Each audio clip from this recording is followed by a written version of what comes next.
this is great for anger. Dude, you took the words out of my mouth. I was literally about to say anger. Yeah, where David Data talks about this. The way the superior man.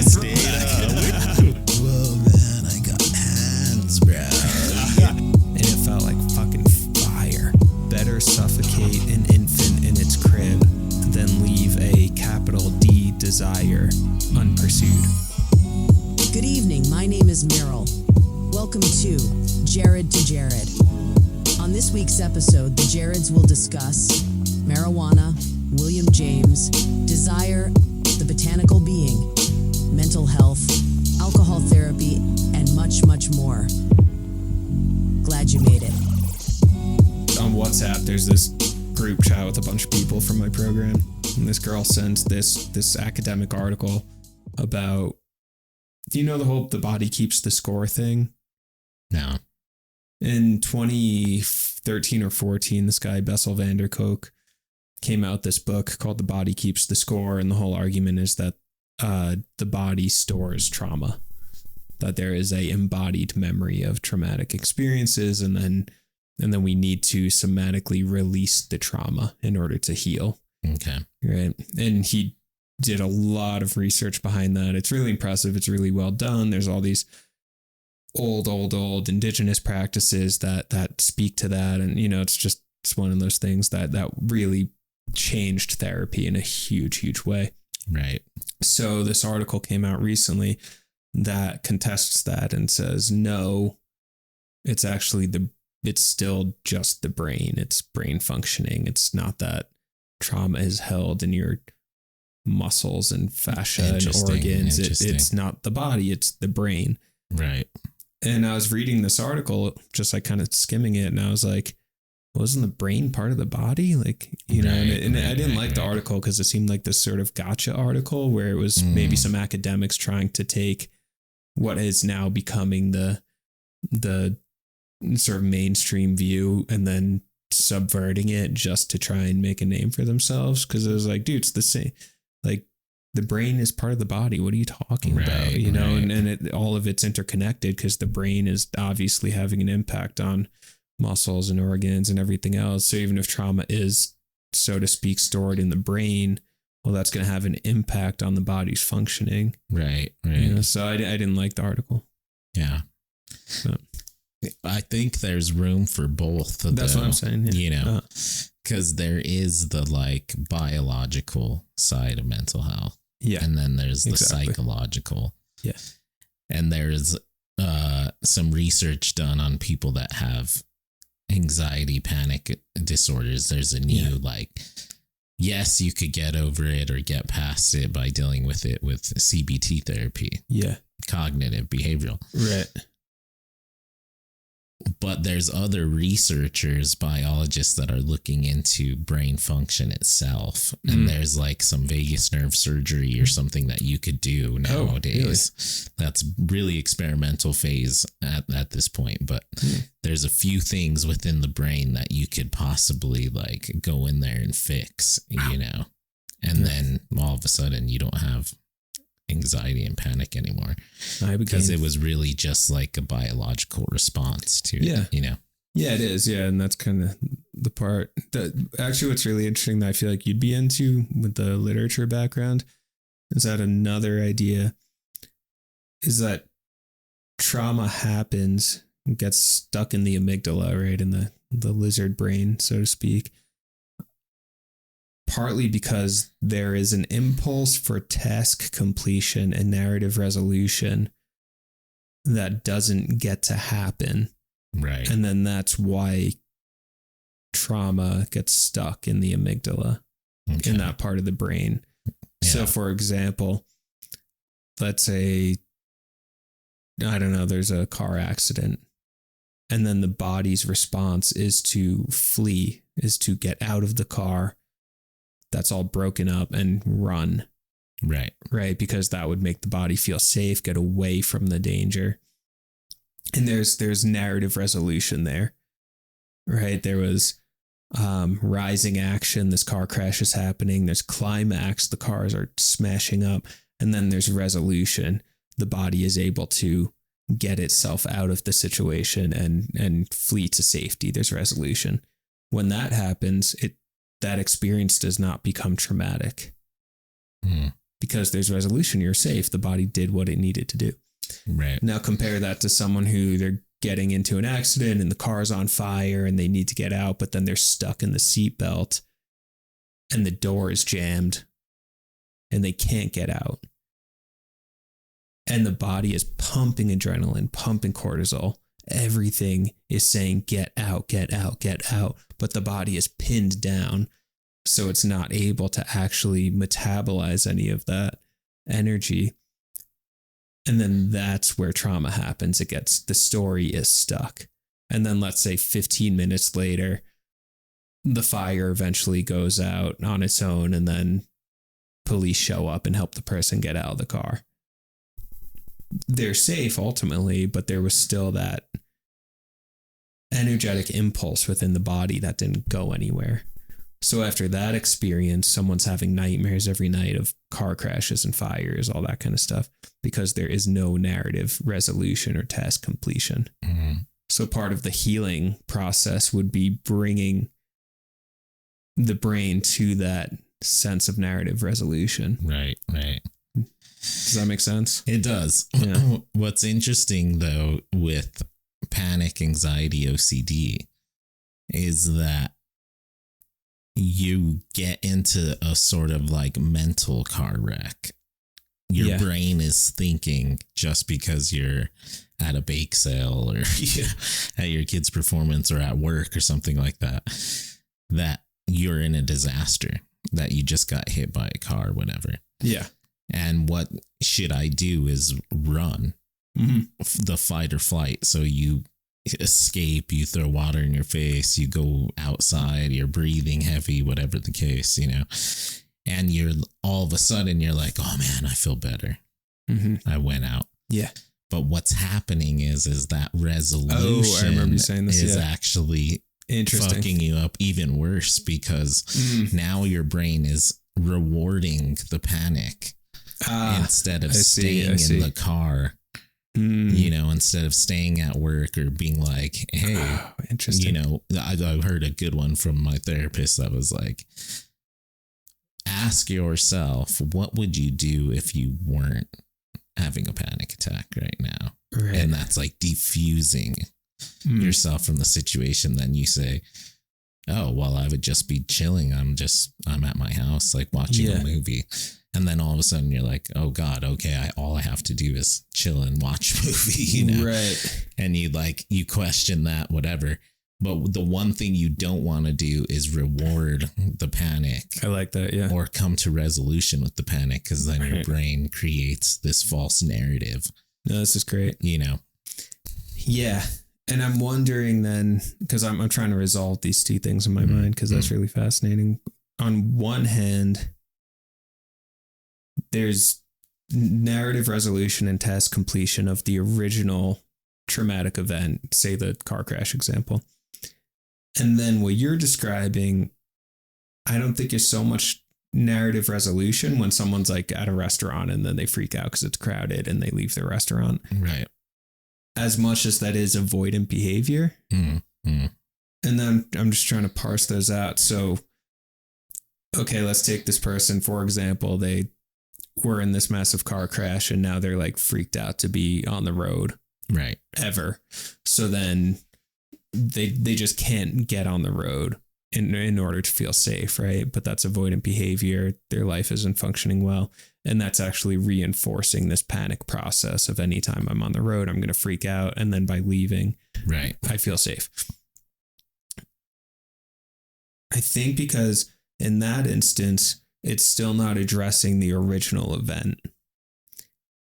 It's like palliative. It's like addressing a symptom rather than the actual core wound of the car crash, right? Because they're escaping, driving with their friend to get food, right? They're not actually going back in time, so to speak, to escape and complete the original task of avoiding that car accident. Does that make sense? Kind of, yeah. But the move in order to deal with the original trauma is very similar. It is. Because that's what you got to do is stop buying into it. Yeah. Okay, I had a crash, whatever. What I need to do is get back on the highway. Right. Like this one guy was saying, like exposure therapy. She interviewed this one doctor. They call him like, I don't know, the magi of freaking panic and anxiety. Yeah. But he was talking about, say a dog comes into your room, little puppy, and starts chewing on your chair or whatever. Yeah. You know, what are you going to say? Excuse me, sir, little puppy, you know, like, can you please not do that? He's like, no, you're going to say, stop. No, bad dog. No, don't do that. Yeah. You know, and he's like,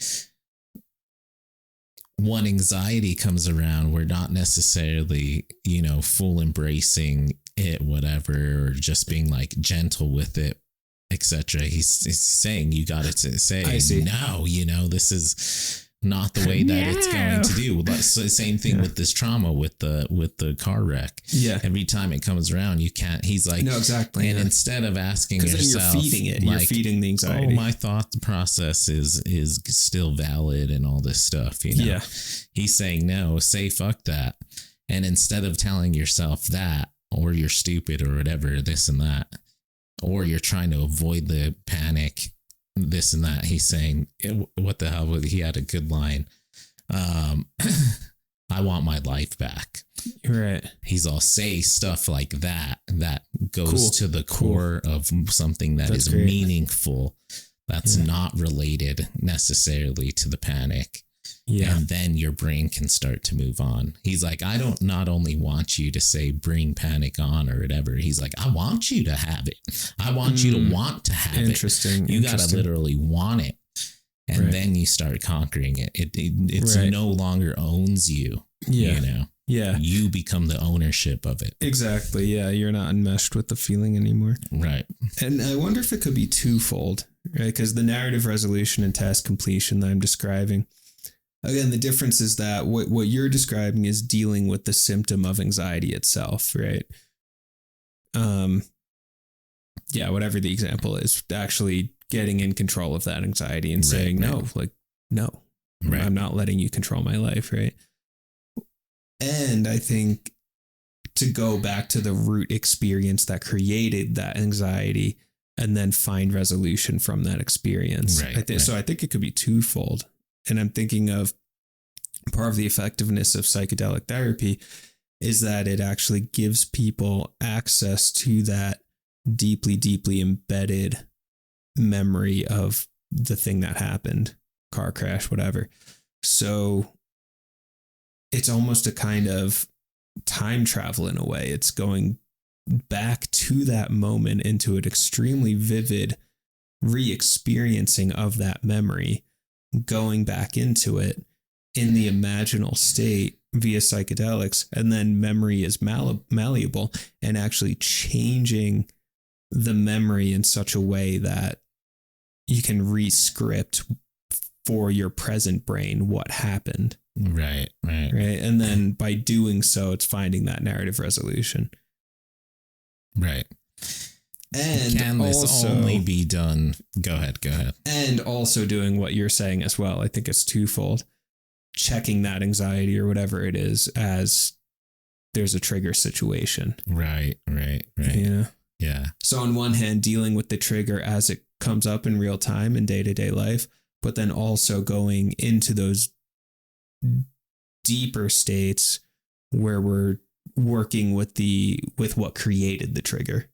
Right. That's a metaphysical take, because my viewpoint on it is that dealing with the symptoms themselves is dealing with the original event. You're saying they're separated. It's a duality in a way. And you can actually basically time travel back to the event in your head and try to cope with it then. Yeah. 2 questions. Now, if you were to do that, do you then have to stop dealing with the symptoms because the symptoms would go away? Or do they remain? It depends. People have different stories. I mean, yeah, it depends. I'd have to look more into that, because I've actually met people who have done psychedelic therapy, or it doesn't even have to be psychedelic. It could also be other forms of. That was my second question. Yeah. How do we go back to the event? Yeah, does it have to be through it can be through an imaginal space as well, or ketamine or something like that? No, mushrooms, something like mushrooms or ketamine just strengthens it, because the brain actually operates on something called the default mode network, which is its day-to-day operating system. So what's actually happening in terms of brain chemistry, what's actually happening in terms of different parts of the brain that are in communication with one another. The default mode network is the day-to-day, like, this is who I am. I'm going to work. I'm going to stop and get a coffee, just like kind of mechanical. Right. And part of that default mode network is that there can be bugs within that network. So that's anxiety, for example, panic states, things like that get lodged into the default mode network because of those experiences of car crash, trauma. So what the psychedelics actually do, and this is scientific, this isn't me just philosophizing. They're actually doing the science behind this and the brain scans on MRIs and all that kind of stuff, that it will actually shut down the default mode network, increase communication between these different parts of the brain, increase neuroplasticity, and through doing that, allow us to reshape the default mode network. Mm. Yeah. And then we come out of that experience, and then the brain is actually literally different than it was going into it. And it's not a magic bullet. It's not you do it once and then you're good forever or something like that. It's much more of a process than they thought. You know, there's this narrative around it that, like, oh, you're going to do, I don't know, psychedelic therapy on mushrooms one time and then your addiction's going to be completely gone. Sometimes that happens, and I've met people who report that they did one session and then the desire to drink was just gone, which is wild. What's more common is for people to go in and then they still have the desire to drink, but there's a little bit more executive function. Right. The desire shows up and they can say, well, maybe I don't have to do that. And then within the mushrooms, within the psychedelics, there's different types and levels. Ketamine takes you differently. Freaking ayahuasca probably has different functions that it goes through. They do different mushrooms, things. Acid, ibogaine. We're just talking about, you know, and that one's supposedly the most effective, according to studies of all time with addictions. You know. Yeah. Panic and anxiety. Yeah, that stuff sounds wild. Yeah. Yeah. Intense, though. Very intense. I wouldn't do. I actually don't think I would do that one. I wouldn't. I think that's where I draw the line for myself. I'm pretty adventurous, but that one sounds a little scary. I was more adventurous when I was younger. I'm not too much into like psychedelics anymore. Sure. I don't think I could be. I would never do that. I mean, unless I got like a pretty like serious addiction or the anxiety and panic had like fully taken over my life or something like that, depression, whatever. Definitely, yeah. Sure. But I would start with mushrooms, something that's a natural sort of more like, you know, something more. There's a history to it. More comfortable with it too. Definitely. Yeah. But it doesn't have to be psychedelic. So that other question about what can it be? Exactly. Yes. Yeah. You can reach these states via meditation. It can be meditation. It can be dream practices. That's something that I'm playing with, where it's because I'll have a dream and then it will be clear that there's a conflict in the dream. And then I'll visualize the dream the next day and bring narrative resolution to that dream. Right. And then I can feel whatever the problem was will shift. I think you can also do this via like exercise. Yes. And like nature bathing, and not just like literal nature bathing, but going out into nature. For sure. on a regular basis and like reflecting. Same thing with the mushrooms. Yeah. I'm fully on board, believe that you could just take them recreationally. If your intent isn't necessarily to like deal with the trauma or anything. Oh yeah, like no, that. it's totally okay. Yeah. They're a blast. It's fun, watch a movie, absolutely. Yeah, laugh, talk have about a beautiful it, aesthetic experience, exactly. right? Enjoying art or something, whatever. Yeah, music. Yeah. I mean, right.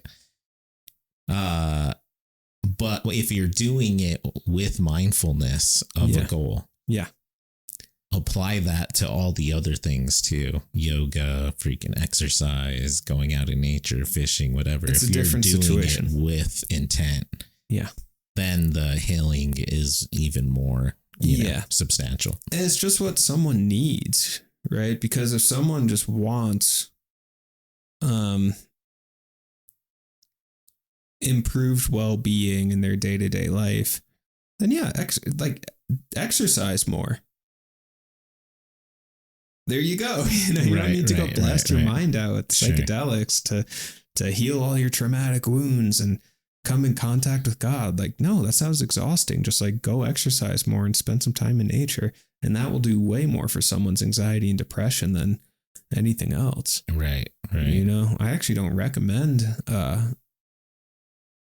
in my professional opinion, I don't recommend that heavy therapy unless someone has like some serious shit that they're trying to get through and work with, and and they really in their heart it feels important to them to do so. Which is my path. That feels like in my heart it feels important to meditate, to do the psychedelic thing, to look at my dreams, to read and to learn, to do all that. But I enjoy that, and it makes me feel good, and it gives me a sense of like mission and excitement in life. But if someone else is like, no, I just want to go fishing, dude, I don't want to sit there doing crazy shit, then it's like, yeah, then go fish. Like, right. It sounds great, Fishing's fun. So would you say that it's true the majority, or not the majority, but there's a large number of people that never deal with anxiety, panic, or depression, those three? Or would you say that we all experience it just on different sort of wavelengths and levels? Well, we all suffer. That being said, how does like a king, a queen, Edward Stark, freaking Donald Trump, whatever the case, these leaders, how do you not in a ball of like panic and death, forget it, anxiety? Oh my God, I guess that's why they do those pictures of the presidents. It ages your body. Oh yeah, that's a visual representation, definitely, of how bullshit. When with what you were first talking about, how the body takes count of the trauma, right? Nice. That's a literal visual representation. Oh, we can see it. it. Yeah. If someone's smoking crack every day, the body expresses that. Yes, exactly. Right? Yeah. And if you're the fucking president of the United States, your body's going to go gray after like 2008 Obama versus 2016 Obama. Right. I mean, 8 years. I mean, anyone would age over 8 years, but this guy went from like looking like this like spry youth to like this haggard. He looked like he worked at Blockbuster, like teenager, and then just like There's other more drastic ones too, certain presidents that have just really blasted, Oh, they're sleeping 3 hours a night, making decisions that are inherently going to create death, Right. Unless you're some of them, I imagine that's not a pleasurable thing. Right. It's probably a few evil ones who really got off on that. But so your boss says, Bezos, that he used to have bad anxiety, panic, all this stuff. And then he started busying himself. And he said he hasn't had a panic attack in like 20 years. Now, is that the money? Is he right? Because he says, just busy yourself, like become busy and you'll stop having panic attacks. You'll stop ruminating and having anxiety. Or is that like a capitalist king's bullshit explanation, Right. Or prescription to the problem? Yeah. Or is there something there? I don't know. It depends on the person. I mean, it's not one size fits all. Yeah. You know, so maybe, you know, let's give him the benefit of the doubt and say like he figured it out for himself, and that actually was his prescription to the issue, and now he's good. Right. Okay, you know, I also don't trust that. I just don't, you know, that to me feels like some kind of weird game, you know, even if he believes it, I don't necessarily believe that one. I think there's a balance. Well, people busy themselves all the time, but they're just running away. Yourself, you're gonna, workaholism, it's avoidant behavior. Avoidant. Yeah, exactly. I'm not going to address my issues. I'm not going to deal with anything. I'm just going to work. You get home, you know, and you have to all of a sudden deal with your trauma, you know, or stresses in life when you've been like working all day long. Yeah. However, I do know that during COVID, spikes of depression, suicide, all that stuff went way the hell up, spiked. Yeah. Because isolation, and not so many people were working or had a task you know, had purpose. No, we need purpose and meaning. So if we get universal income, hypothetically, and it's high too, $6,000-$7,000 a month, is this going to peak the depression, anxiety, panic attack disorders? Or is it going to dip? Would it dip?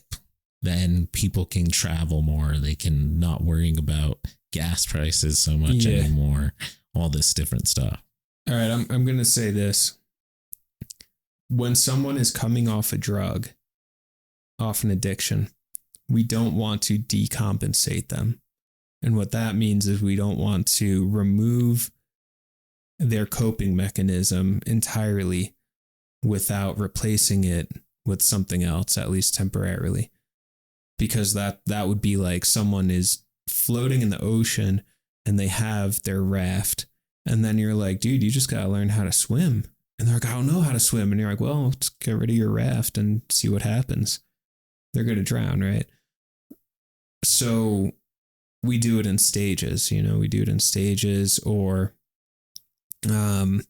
we find a replacement thing. This is methadone, you know, we replace it with something at least for a while. And ideally that eventually helps, depending on what it is.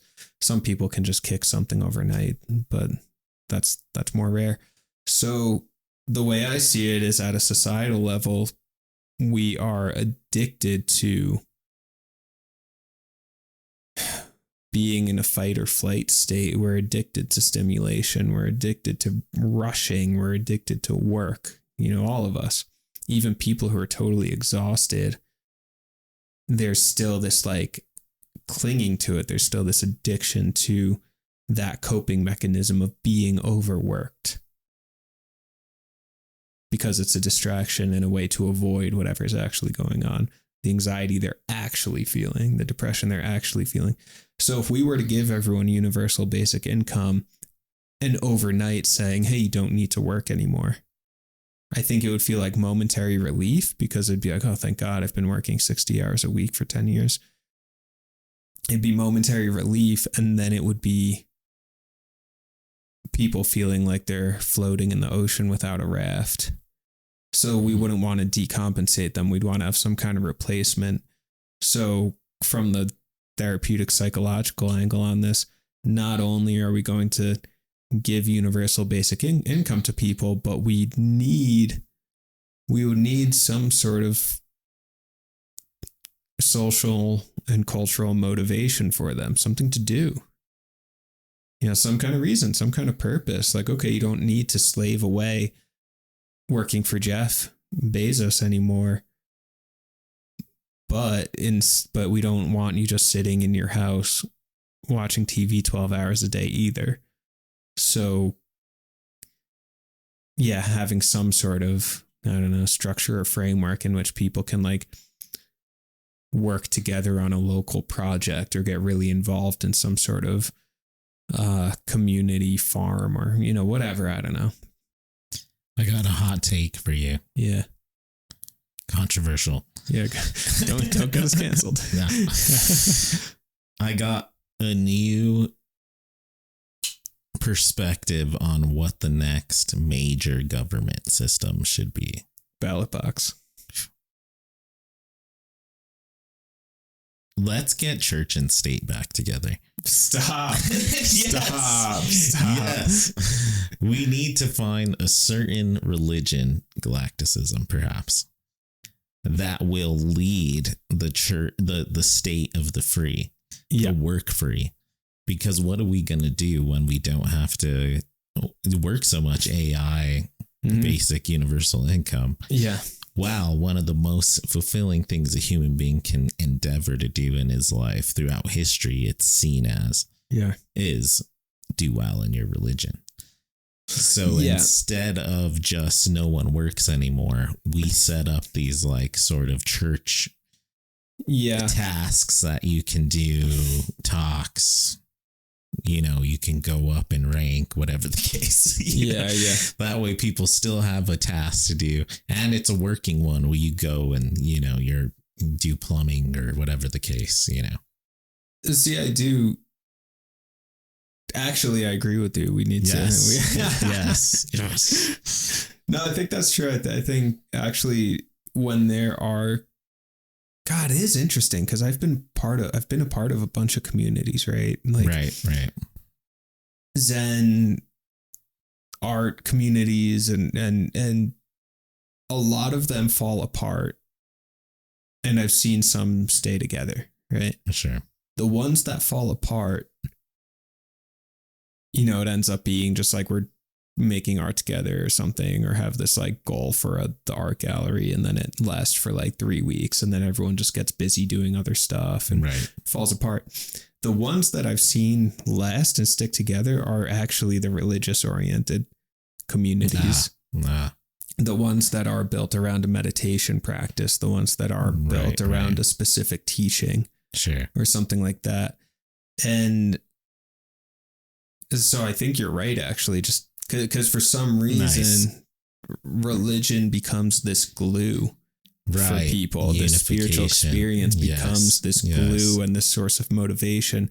Whereas just like a bunch of 25-year-olds making some art together is like, that's cool, but it doesn't become that glue usually. And what happens with rumination, which is so bad, with depression, anxiety, whatever, panic, is you're ruminating about yourself. Yeah. And what happens in the church and state community is everyone's living for something larger than themselves. Exactly. Yeah, it's the 12-step thing. So basically takes away rumination. Yeah. And then, but it's got to be an open, free church that allows people to still make movies, travel, music, explore art, not a cult, explore art, all that stuff, right? Yeah. But however, for the Jeffs of the world who would probably jump off the Taos Gorge after 3 months of not working, he would be calling me, oh, dude, you went to the church today, freaking, no, they love me, bro, stacking chairs, you know, freaking. For people like old Jeffrey Quad, that's ideal. And then he's rich, making $7,000 a month. So he's just, he can go get chicken wings and beers with us when he wants. But he's also has something to do. So I don't know. Let's write to the White House. Let's get church and state back together. And look, JB, Jeff Bezos, he doesn't strike me as a person without anxiety. Right. I mean, sure, you can claim, oh yeah, dude, I figured it out, which one is pure propaganda. You know, it's like if all of my worker bees that are getting poverty wages just worked harder, right? It's capitalist propaganda, then they'd be fine. You know?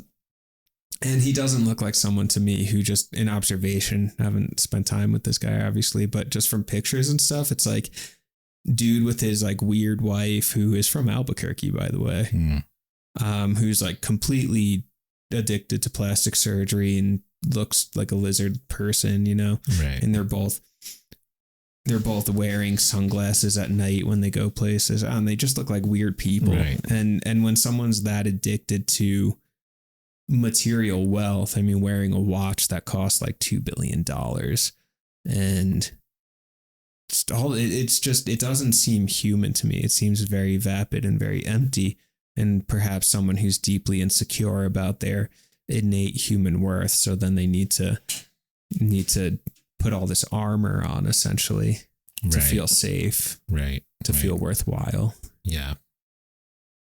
Maybe not, though. Maybe he just likes that stuff and actually is totally good. I mean, if you see the videos too, he's got this look in his eye. Yeah, he's a lizard man, or he's like really dependent on what people think of him in the moment.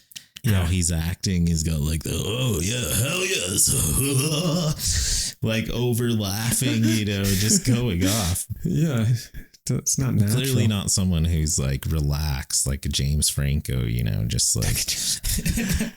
No, he's like, I imagine all those people are unwell. Sure. Maybe I'm wrong. Maybe I don't know. But how weird of an experience too to be like. He's even getting me a little anxiety just thinking about like space and the space program earlier today. Yeah. Imagine thinking like, man, I just sent X amount of people to space. Or he went and did the space run with like, whatever. That's got to put you in a fucked up like state of mind. It's so intense. It's such a like outer body sort of experience. But yet he's still so much like douchey. Like when he came back down in Blue Origin, Katy Perry's like kissing the ground because she is gone for 15 seconds. Everybody was like, oh, fuck this chick, so ridiculous. And then Captain Kirk William Shatner was trying to have a like intellectual, like heart to heart talk with him real quick about like seeing the stars. And he wasn't even paying attention. There's a video of it. Yeah. Doesn't pay attention, turns around, asks one of his workers for like some champagne, Exactly. And Shatner's just like, what's happening when you busy yourself all like that? And for Bezos, it might be level 10 freaking distraction. What's the word? Yes. Disassociation. Not necessarily disassociation, but avoidant behavior, right? Okay. Yeah. Level 10 avoidant behavior. Yeah. What's happening? He's missing the small things in the world. Yeah. I mean, he could have had a short little conversation with Captain fucking Kirk that he'd be thinking about on his deathbed, after just experiencing space and the stars. Yeah. But he can't because I need more. It's all about celebration and I need more. And we did it. It's the realm of the hungry ghost. Freaking champagne, fucking. He's missing out. Yeah. In fact, the money is what's taking his life away. Yeah. Have you seen the movie Soul? Pixar? I don't know if I remember it. I know Dolly's put it on multiple times. It's so good. It's so good. I probably dad napped it every time, Yeah. All right. Well, we'll skip that because I don't feel like recounting Soul. Great movie though. But anyway, the point that Soul makes, but regardless of that, is I think the reason I said disassociate is because when someone is really disassociated, numbed out, looking for level 10 distractions, they're not well. They're looking for peak experiences constantly because they don't feel anything. They're completely numbed out. And then there's this desire for sensation, desire for connection, ultimately. Yeah. And then they have to, whether like do crazy drugs or have peak experiences, like go into space with Katy Perry and whatever it is, they're numbed out and then trying to feel something and need to do that via these outlandish peak experiences.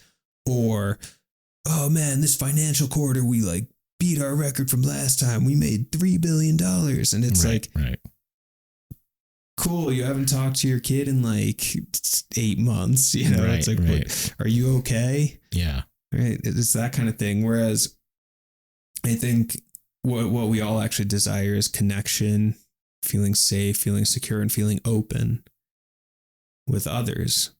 And it's kind of like, at least the spiritual teaching here, the meditation teaching would be that we're all trying to use these peak experiences like Jeff Bezos to come in contact with that feeling of connection and openness and love and joy. But we actually don't need all that stuff. That's trying to go in through the side door. Whereas if we actually go into these open meditative states when just staring at a leaf or a flower or the person in front of you, that's enough. Right. That is the peak experience. Right. And then that's why you get these people like Buddhist monks or just someone who's done a lot of work on themselves who are just content to hang out with their granddaughter, like looking at the sky. Whereas like Jeff Bezos, I assume, is actually completely addicted. Right? Do you think that dude could just sit outside in a field watching the clouds go by with his grandchild and just like laughing about the shape of the cloud or something? Right. Probably not, because he needs to get high on like his wife's new plastic surgery that's going to cost $10 billion, or like going to space with Katy Perry, just these wild peak experiences. Right. This is reminding me. We're addicted to peak experiences. Sure. This is reminding me of what I was thinking about earlier in the week, and the addiction to peak experiences. There's a difference, okay, between joy, and rejoicing. Oh, okay. Rejoicing. Again, joicing. It's actually an action, right? It's not a state of being, which joy is. Okay. So you can rejoice, you can simulate in a way. Yeah. Oh, we made $3 billion this quarter. Let's rejoice, Uh-huh. But you're not actually experiencing true joy. And I was actually going to text you the other day. Let's do the joy pod. The joy pod. Joy is an interesting thing, because when there's times, even like when I was sitting in those graduation ceremonies, so long, monotonous, whatever, there were times where all of a sudden I would have joy, joyful thoughts, joyful experience just within my own head, like laughing about, some student I saw or a faculty member who was like falling asleep, or like, and then like truly like being like, oh man, it's the best, like in my own head or whatever. Yeah. And like, I felt joy about like thinking about the community college at large over the years, and now me graduating there, now working there. And this is my era. These are my president. It's like Hogwarts. This is my vice president, the deans during this time period. Yeah. Being able to spend, like you're saying, time with family, me and Dolly looking up at the stars in a telescope or whatever, Yeah.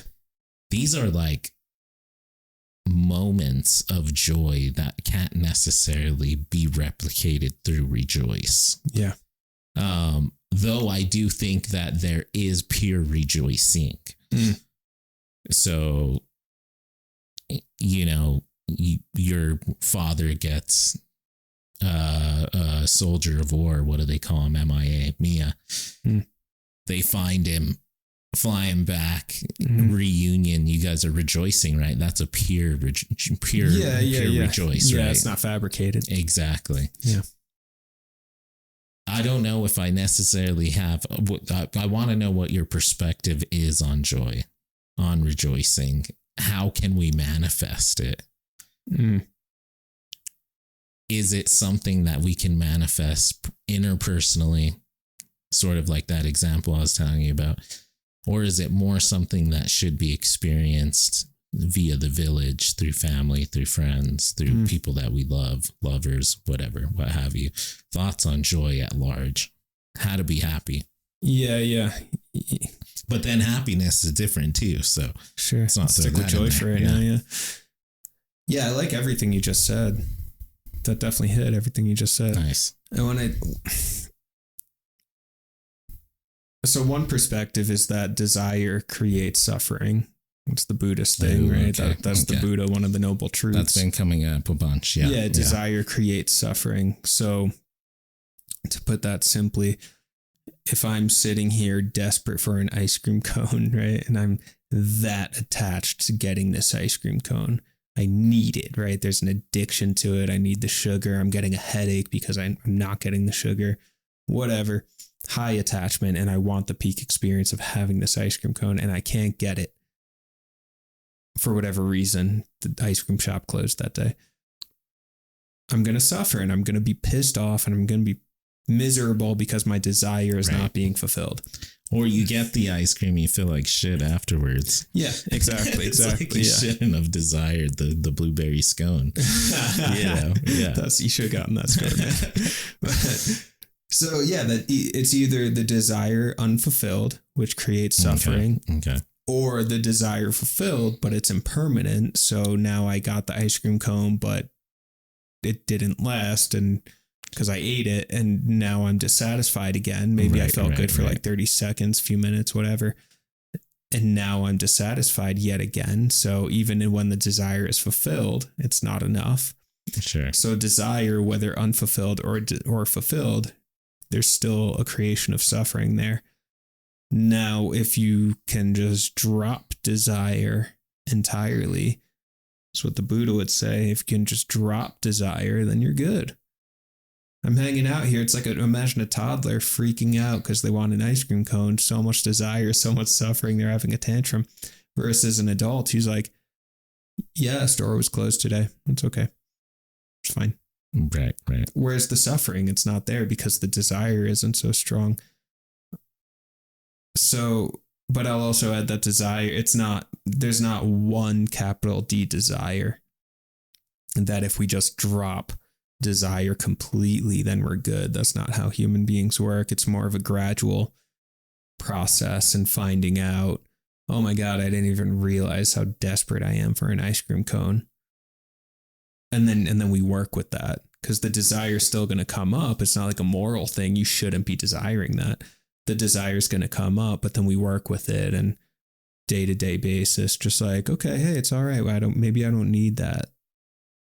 I still feel the sensation and the craving, but maybe I don't need that today. That's okay. And there's healthy desire. Yeah.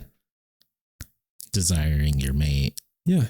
Desiring, better life, whatever. Mm-hmm. And then there's the line of that and ambitions as well. Yeah. Ambitious to be a good family man, good father, whatever. And there is authentic desire. So you drop unhealthy desires. Yeah. Drop them. Then does joy just naturally occur? Yes. Where does it spawn from? So before that, I want to invoke a William Blake line where he says, better suffocate an infant in its crib than leave a capital D desire unpursued. Mm. So, but he spells it capital D desire, which makes me think it's like healthy, authentic desire. Sure. Like when your heart is like, I need to go be with that person, or your heart's like, I need to go accomplish that task. Yes. He's like, go do it. Don't wait. I mean, you're strangling an infant if you're not pursuing that desire to see the world. He's like, go do that. Right. So I want to honor desire too, because I don't think the Buddhists are 100% right. Right. It's just another framework. But that's the American in us too. That too. Yeah, we're Westerners. Yeah. But yeah, where does joy come from?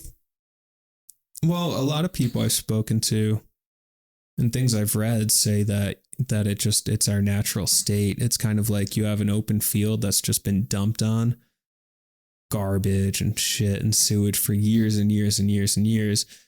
And then if we clean out that field, the flowers are just going to start growing. The field is a field. It's what it does. It's naturally green. It's naturally full of flowers. But because there's so much shit on top of it, they're not coming through. So that's what joy is. It's a natural state. And then all this stuff, desire and all that gets in the way. I like that. It's one idea. Right. I like that. Yeah. Because when, and I, hopefully you can touch on this as well. When I personally experience joy, it's at a park of love parks. It's at a park of normality, like sobriety,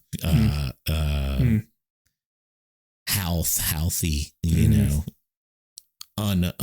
uninhibited or corrupted with being sick or having relationship drama or money issues. All this stuff only occurs during moments of serenity, tranquilo, at the park. Tranquilo. When you're I like that sort of concept, back to the restoring the ecosystem, back to something that is inhabitable, grows, is clean, is, healthy, essentially. Yeah. And then you get these moments of, man, I was really just being able to be with my kid in that moment. Yeah, exactly. I was really able to just hone in with Isla in that moment, whatever the case may be. Yeah. Or even your own self. Yeah. Same thing. At a movie, you're cracking up, goofing at Mark Twain. Love that this word keeps coming up today. It was a Game of Thrones, man. It's in my vocabulary now. Goofing. During those moments, you're not worried about toxic desire, lowercase desire. Right. Well, it's presence. You're describing presence and just being with it exactly as it is. Now that's the game, right? Because if it is in fact presence, like you're describing, you're with it, you're hanging out with your kid, locked in with your girlfriend, whatever. There's a sense of presence and you're just with that. You're with that. That's what it is. Yeah, because if you weren't present, it'd be like, oh shit, I didn't finish that grading. I didn't do this. I didn't do that. I still need to get to this. That thing from childhood still bothering me. I'm scared of what my future is going to look like. Right. You're not present at all. No. And presence isn't a mystical state. It's literally just hanging out with your kid at the park and you're just with it. You're just having fun. Now, the game, or where I think the real growth happens and the real strengthening of joy, is when we can maintain presence even in the face of challenge and discomfort. If someone can be good. Yeah, if someone can have cancer, right? Right. And this is one of my goals for this lifetime, which is going to be hard, but one day I'm going to be hopefully very old and very ill. And if I can maintain presence and joy and gratitude, even while lying on my sick bed with cancer, I won life. I got an A+ in life, right? So I think that's the mission. That's the goal. No, it's brilliant. And it doesn't even necessarily have to be such an extreme case, though we all wish that to be true too, is remaining present, even in the eyes of death. However, it's moments of stress at work. Yeah. Stress at school, family, disorder. Right. The day-to-day stuff. It doesn't have to be cancer at the end of life. A broken leg, whatever the case it may be. Or being in a crowd, having to public speak, all this stuff. Yeah. What's happening in those moments, and this is what CBT a lot is based on too, is getting yourself back to the present. Because what's happening is you're drifting. You're just going off into, oh my God, am I having a stroke? Am I crazy right now? Oh my God, I think I'm crazy. Am I like, are we going to survive? They're going to take our house. Yeah. Hey, just being able to enter the park Yeah. at times when there's a bunch of people trying to illegally dump in the park. Yeah. You know, and that's the other thing is the city can't always keep the park clean.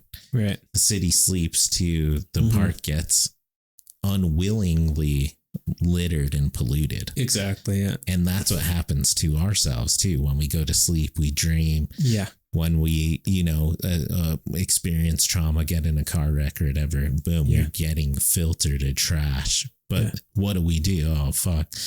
The trash. No, I'm just crazy. I'm just going to lay here and let the trash pile up, in my park. No.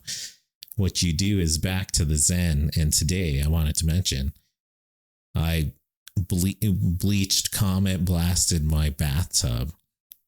Let it sit there for like 2 hours, freaking clean the drain, got a green scrubber, washed it down.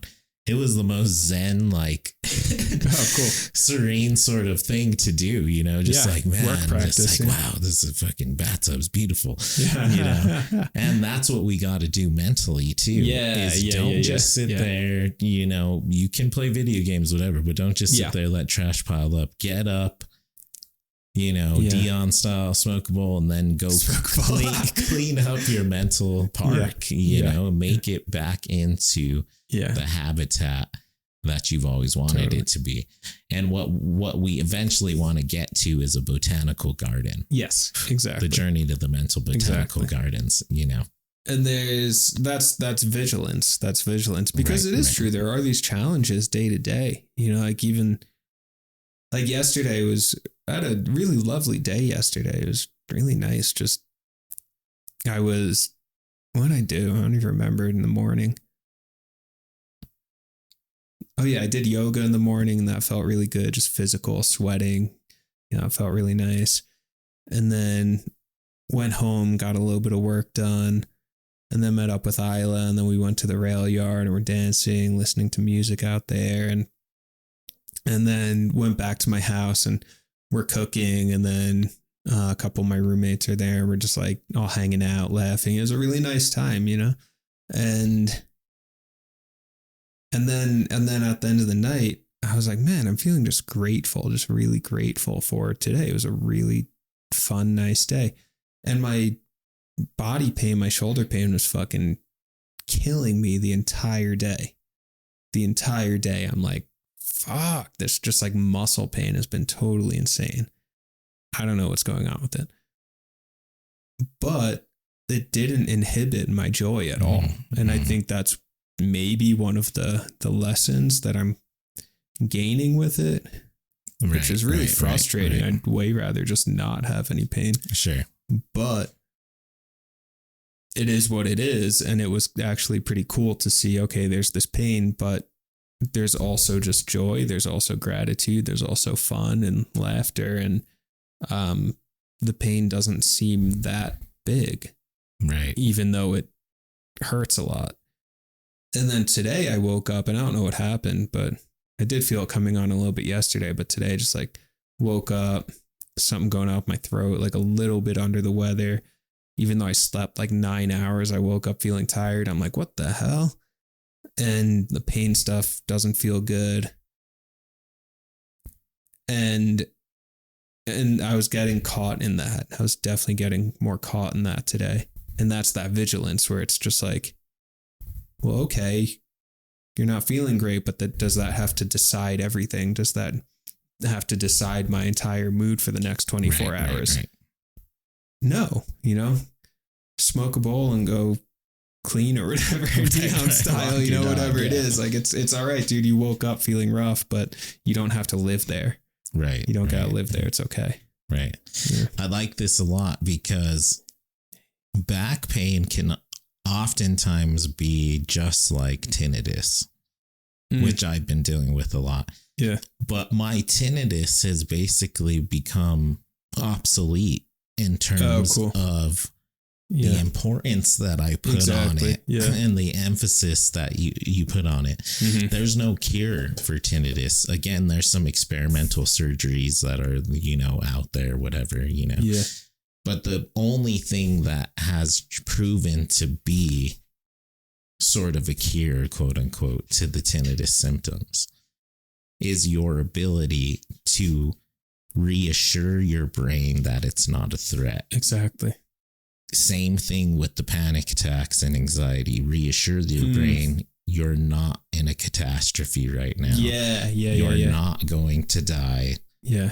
And then it goes back to what Kimberly says is, okay, now how am I going to respond to it? Who's Kimberly? Is that your therapist? Yeah. I want my life back. Right? Yeah. And then what happens is your brain's like, oh, okay, well, let me turn off the alarms and let's focus on living our lives again.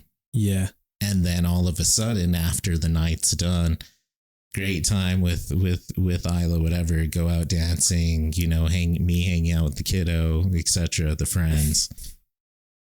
Boom, all of a sudden it comes back, it's like, and you're like, oh shit, tinnitus in the left ear. Oh man. Right. But then you realize in your head, you like smile and you're like, oh shit, I didn't even notice. Think about it for literally 13 straight hours. Yeah. And then you have even more confidence to be like, sweet, I can just turn it off again. It's time for bed. Cool. Throw the fan on and does it go, or does it actually go off when no, they say it never actually turns off. Oh, it's there forever, but you're just not paying attention to it. You're just cognizant. You're present. You're present. Exactly. Yeah. And what happens is it actually basically turns off. Like you don't even realize it. I mean, it's kind of in the background. Sometimes it's like people are a little bit lower. I got to say like what more often, Yeah. Or like, sort of when someone has to like pop their ears, that'll happen like, whatever. But when those little things happen, or when all of a sudden you're cognizant, oh shit, my ear's ringing, or like my back is hurting. How am I going to react to that? Yeah. Am I going to be like, oh shit, is my heart okay? Am I going to pass out? My ears ringing like loud. Oh God, oh shit. Am I going crazy? Am I hearing things? Exactly. Yeah. And then it snowballs. Yeah. And then all of a sudden you're feeding it. You're feeding and feeding and feeding. It's like it's a monster. It's what's that famous, anime? Is it My Neighbor Totoro with the weird big bunny bathing sort of place and the like, gotta remember. That like shadow guy that like floats around. Yeah. Oh, yes. Yeah. Oh, you're talking about Spirited Away. Spirited Away. Yeah. Yes.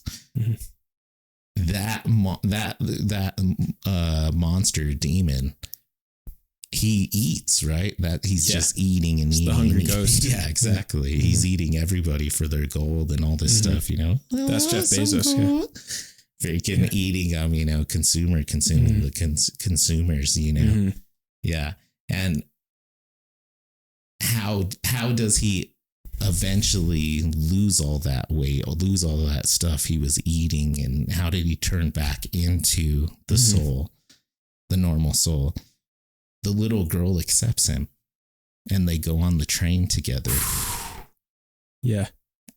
And they go on an adventure together. That's great. And he stops ruminating on how much he needs to consume and all this stuff. And what gets him to do that is let me have my life back. He, relationship with a friend, connection with the friend, the village, and then all of a sudden he's an ally. Yeah.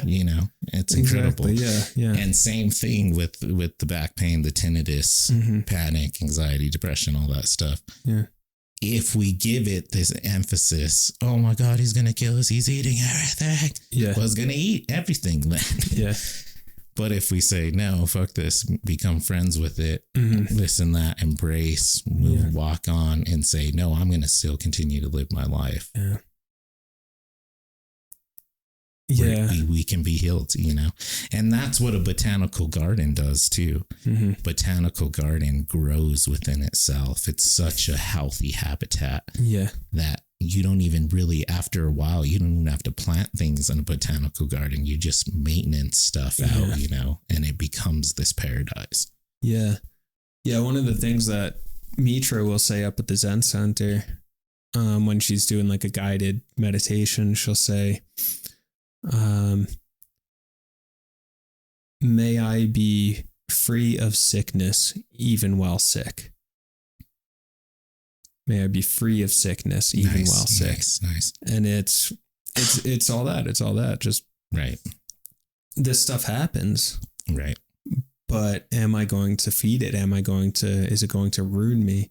Yeah. And another way of thinking about it is to ask, what have I learned from this pain? Whatever the situation is, what have I learned from my suffering, from my tinnitus, from anything, right. From that breakup, from, whatever, from grieving someone's death. What has this taught me? How is this pain my teacher? How is it ripening my soul? Because that's being free of it. It's still there. It still hurts. It's not fun. No one wants it. And yet, how is it contributing to my soul, to my being? Right. And then, like what's that dude's name? No Face or No Name or something? The Spirited Away guy. Right. The Hungry Ghost character. I was just looking that up. Yeah, I couldn't find it. Yeah. I'm pretty sure it's No Face or No Name. No Face, yeah. He's brought back into the fold. Right. He's part of the community again. He's part of the space. He's no longer this separate demonic figure. Right.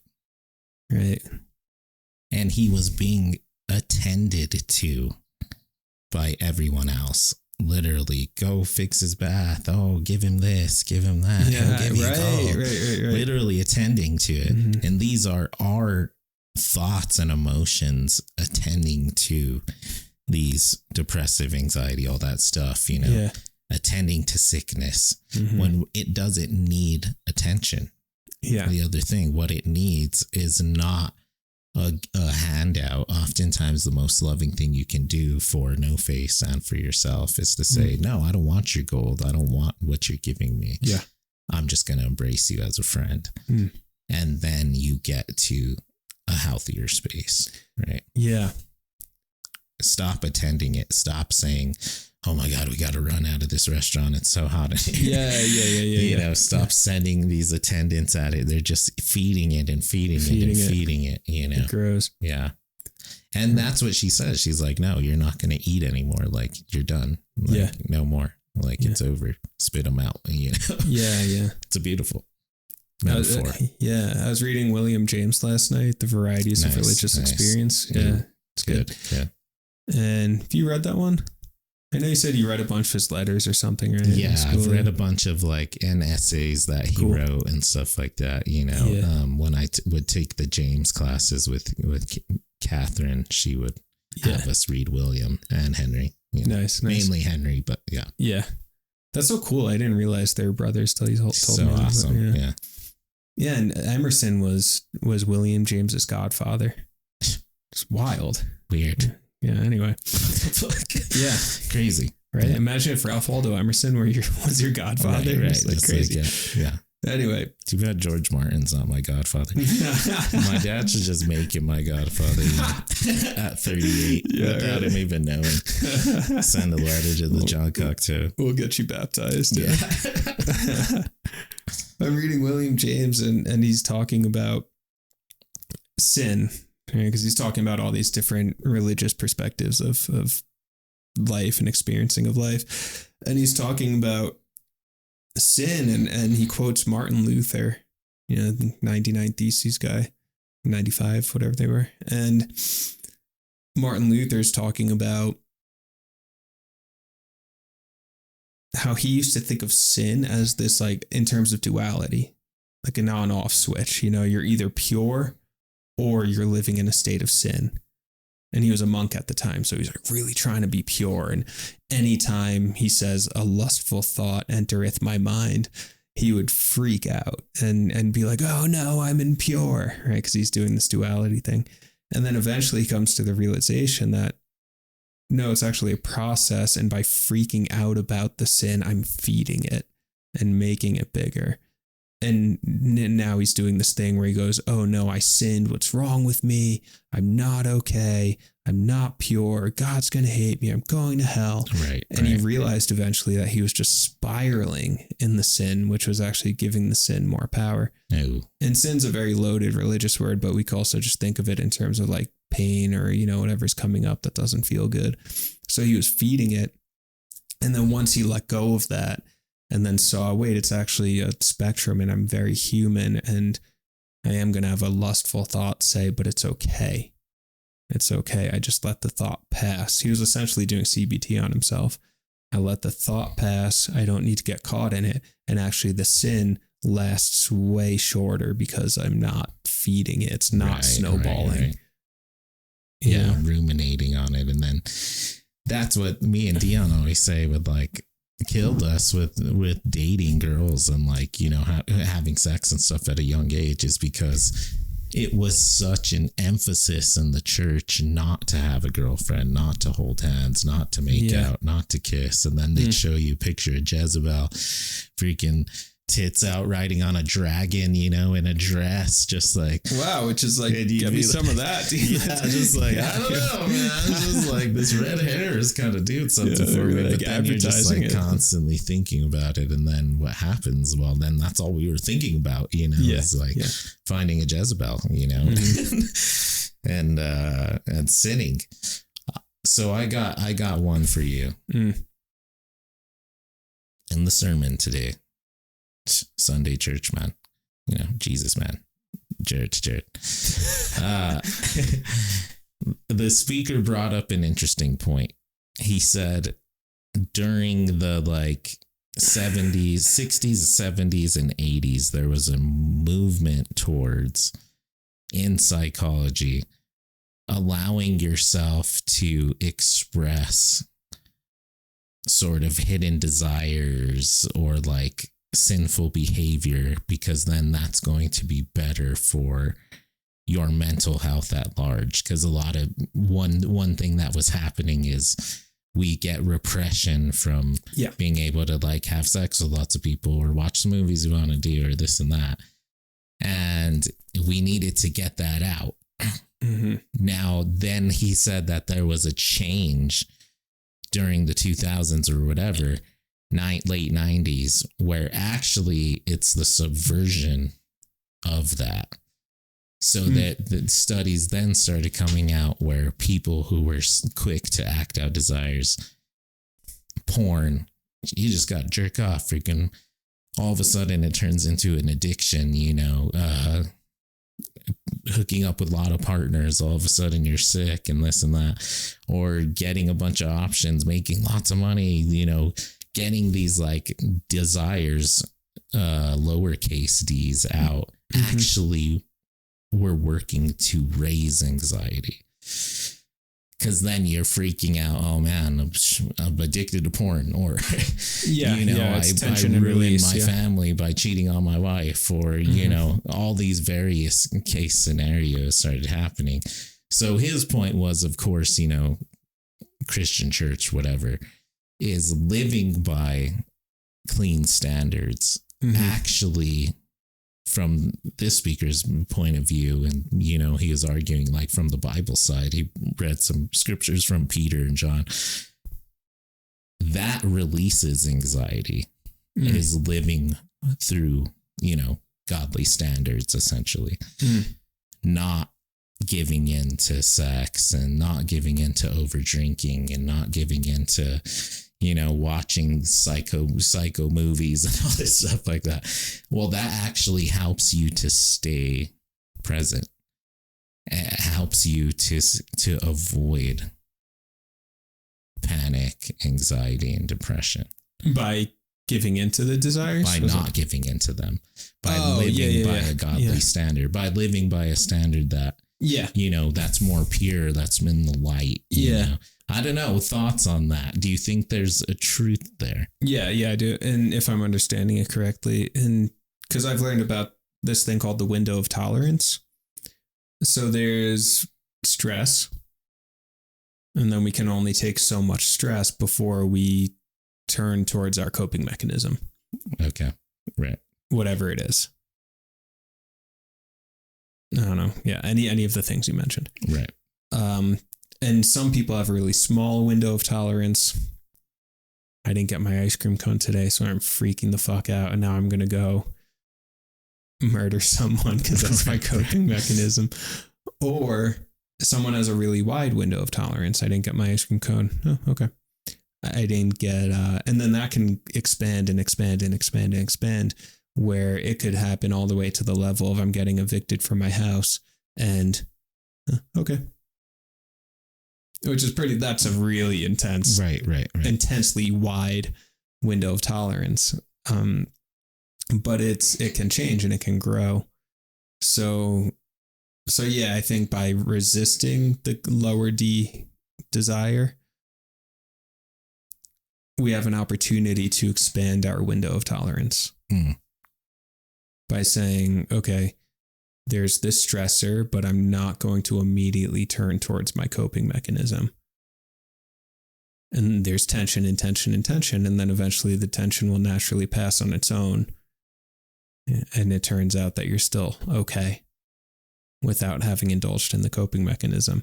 Right. And then that's training your brain to say, oh, wait, maybe I didn't actually need that anyway. Right. Growing the new synapses. Yeah. However, it's an interesting thing because then you got to think about repression. Well, repression is also a thing as well. So how do we express the lowercase d in a healthy way? That way we're not engaging with repression. Oh, great. Yeah, that's a wonderful question.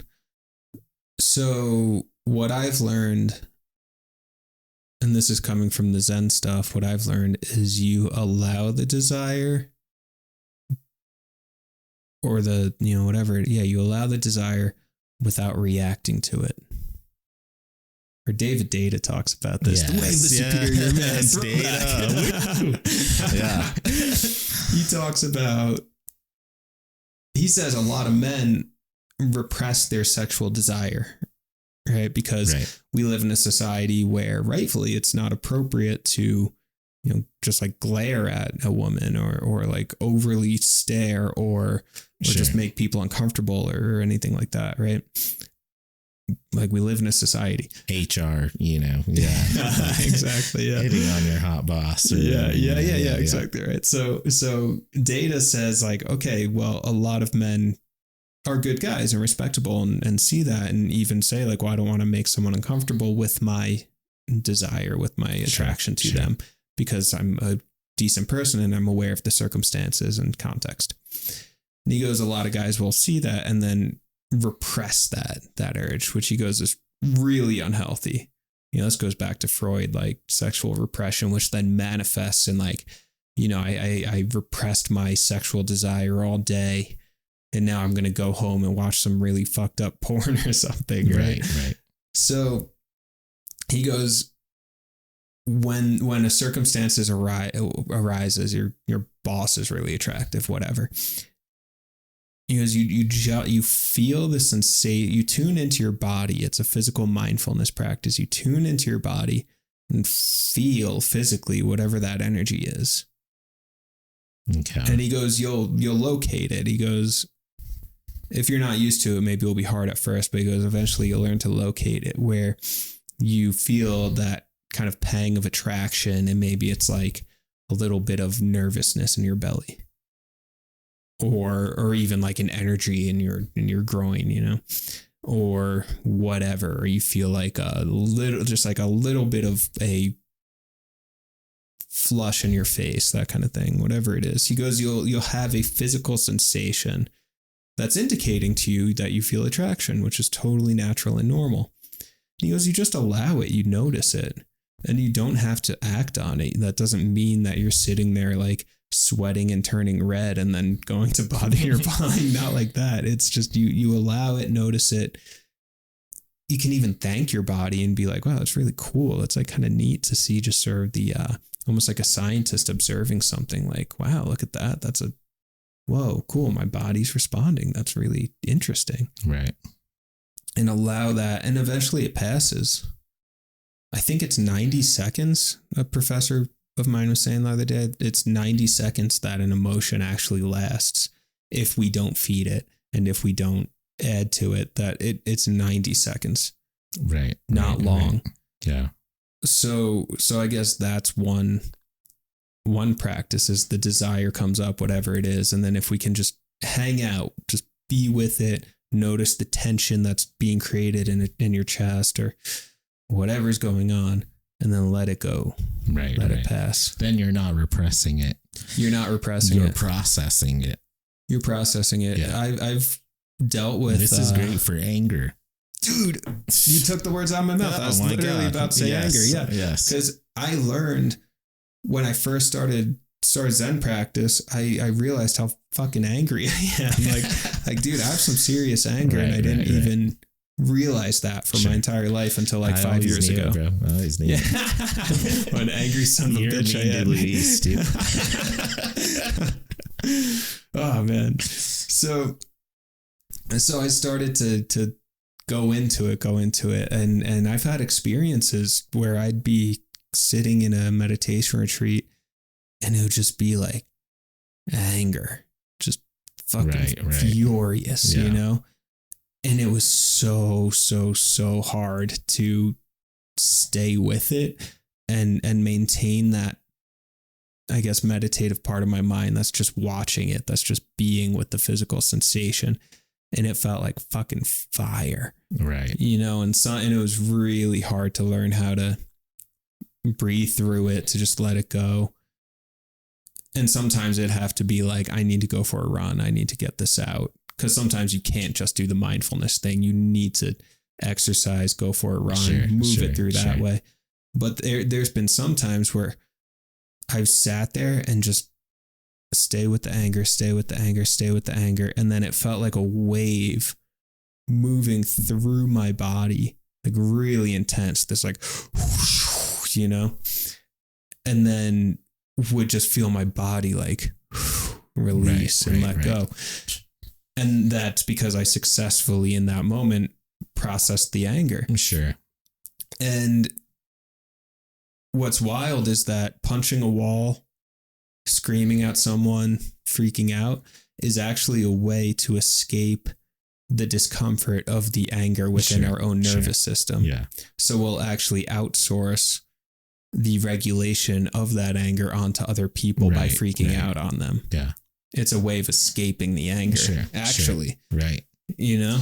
Ooh, you just discovered the origins of fighting, you know? Yeah, exactly. Yeah. And I remember Anastasia Geen. Absolutely brilliant. Yeah, the origins of fighting. Yeah, there you go. And I remember one freaking Geen sister. Yeah. Anastasia Geen. She told me once, and this was, God, as horrible as that relationship was, I learned a lot. And she told me once that in her past, all these guys would eventually get so fed up with her because she had a lot of bullshit, and she at some level knew that. So these guys would date her for as long as they could handle, because she was really wonderful in a lot of ways too.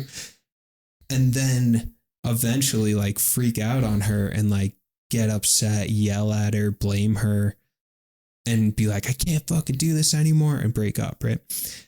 And actually very intelligently and intuitively, she told me that for these men, they were trying to avoid feeling the grief that they were actually feeling around their interaction with her.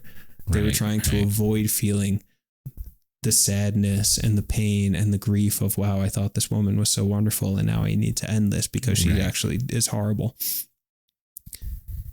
Which is this wild level of awareness, and she was still terrible. Just like, I was like, dude, why don't you, if you're so aware of that, why do you keep messing with people? Like, what is this? But that was her own shit. So, and I saw that impulse in myself, and that's why it was so like, whoa, and such a learning experience. Because towards the end, I was getting really like, what the, like angry, upset, like what's wrong with you? Freaking out. Right.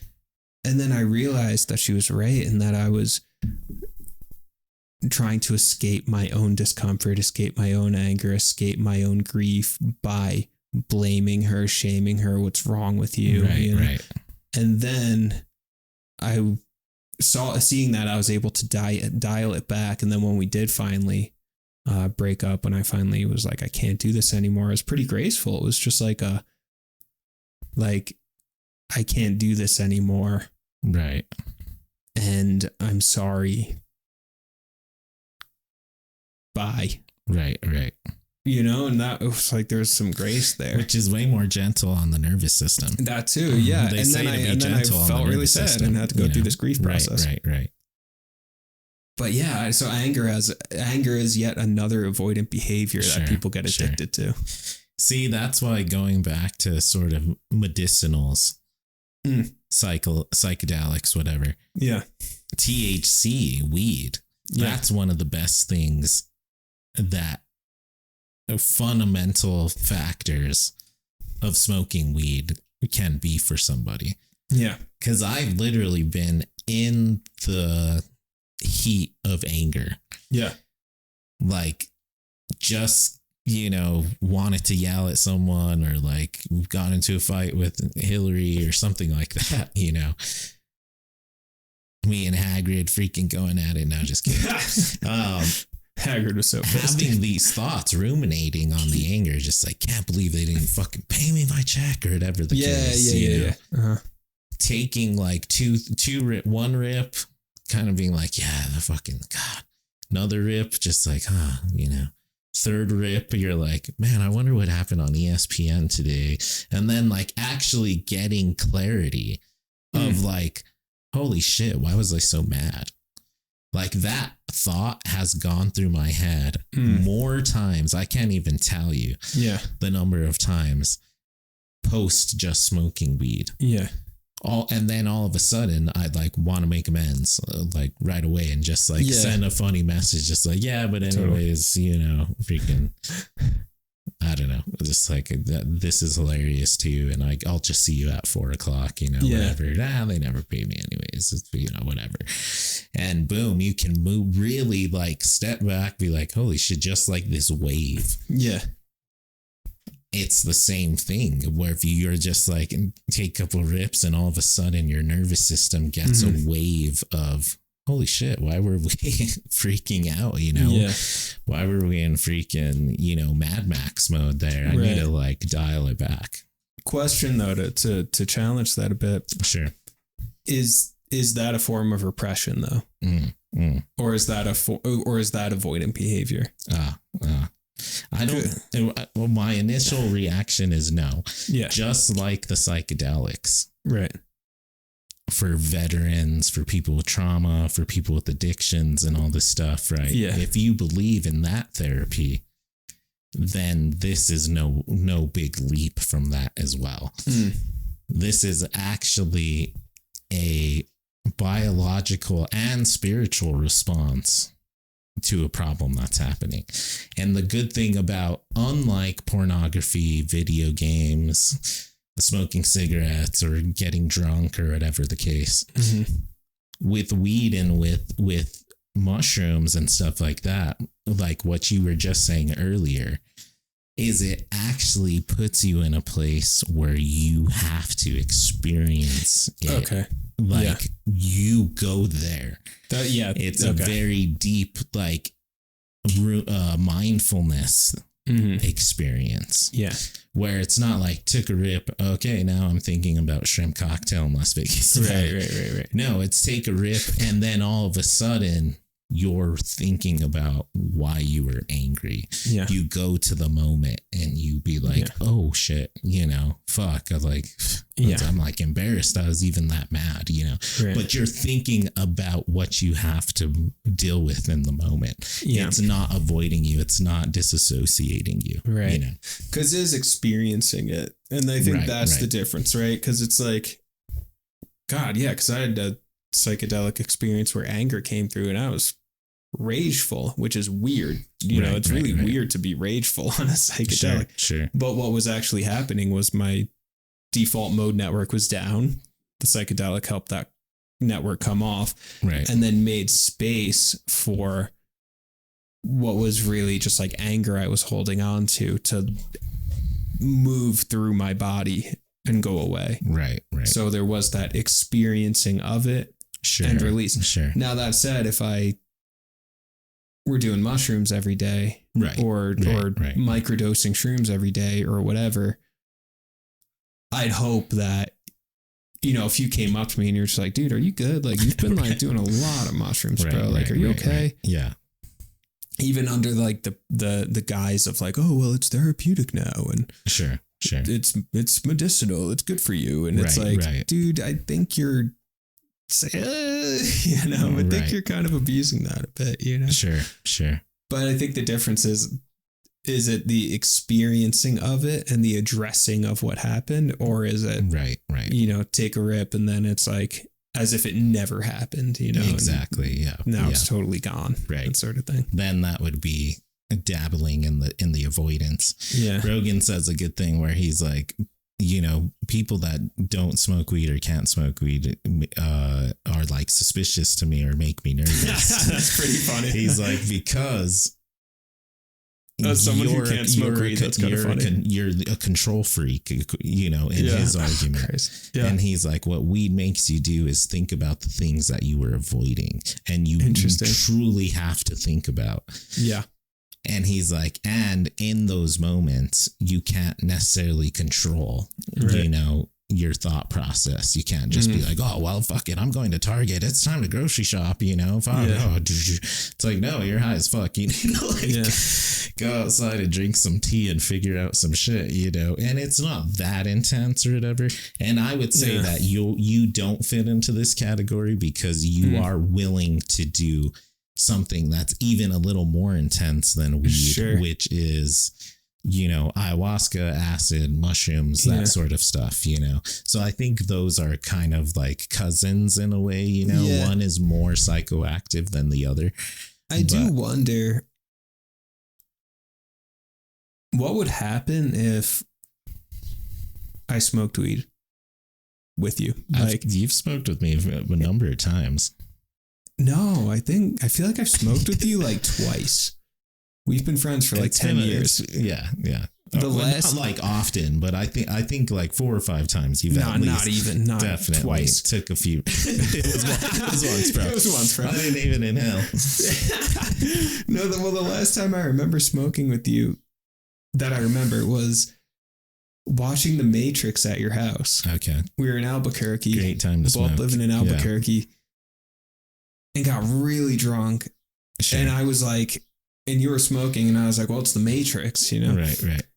And I remember smoking a bit and being like, whoa, The Matrix. And then falling asleep, cuddled up with Hagrid. Right. Hagrid was a young man at the time. Yeah.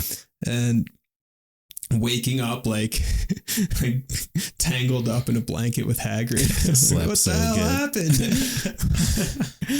But that's the last time I remember, which was a long time ago.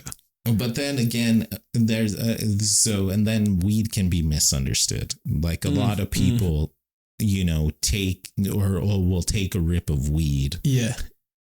6 times in 10 years, but every time they did, they were spinning drunk. Yeah.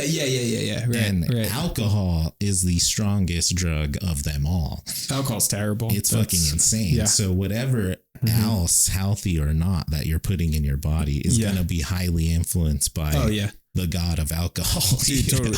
Alcohol has created way more damage in our world than weed and anything else combined. Right. Honestly, dude, I bet you like alcohol has probably created more damage than opioids. Right.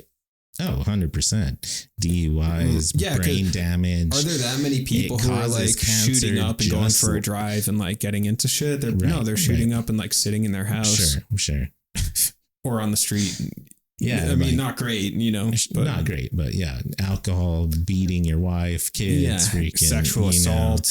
And it's crazy now with RFK and all this information he's coming out with. Alcohol causes cancer just as much. Oh, yeah, I believe it, dude. More than cigarettes. Of course, yeah. I believe it. Like bacon, we fucked ourselves today with that BLT. But no, but there's a difference between late night partying, having fun, taking a rip, all of a sudden, shit, you fell asleep with grit.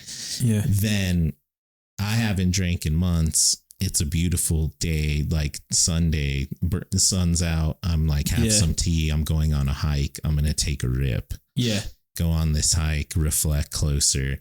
freaking, practice some mindfulness. Yeah. Go back to the car. And at that point, you're sober. It's literally just Mary Jane that's with you. Yeah. And then you sober out pretty quickly. Like that's just the way weed is, especially if you smoke it and not eat it. Right. And then you get like this sort of the euphoria feeling too, is when you come down from weed.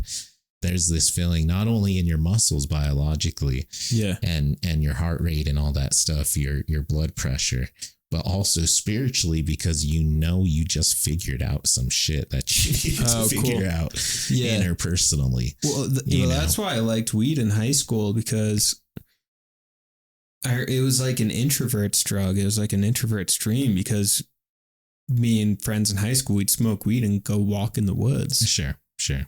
It was actually really wholesome. Right. We'd go walk in the woods and talk about like what we were reading for class. Right. It was like if we weren't going to do that if we weren't stoned. So it actually reoriented us towards these really wholesome experiences of going into nature, hanging out with your friends, philosophizing. And it's such a beautiful thing, because you don't get sick like alcohol. Yeah, other crazy drugs, heroin, even ayahuasca, puking or whatever. Yeah.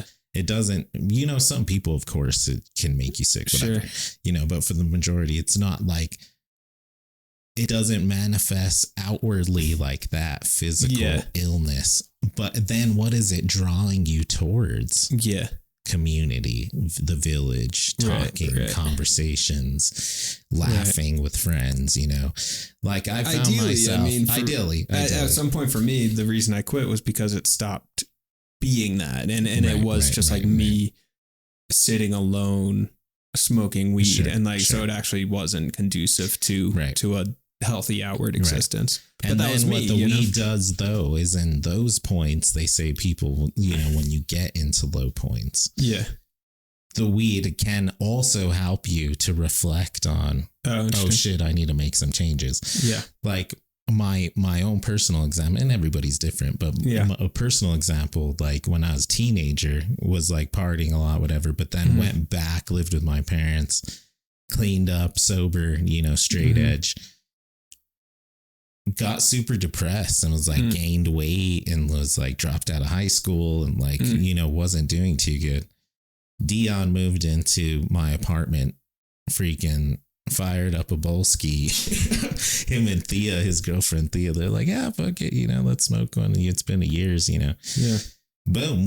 Later that summer, I signed up for my GED. Oh, cool. By the spring semester, I was enrolled in college. Yeah. And this was 20 years old, whatever. Yeah.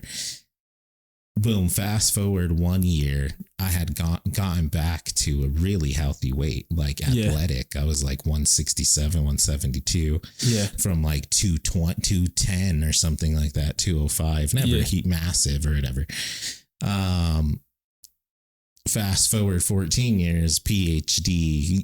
Yeah, totally. So, and not to say that, it's all thanks to that, but nonetheless, that was a watershed moment for me to be like, oh shit, smoke one and be like, fuck, I have interests in other things. I need to get the fuck off my couch. I need to like eat better. Should I work out? Let's work out. It was like, And it is, look, man, it's the first time I smoked weed.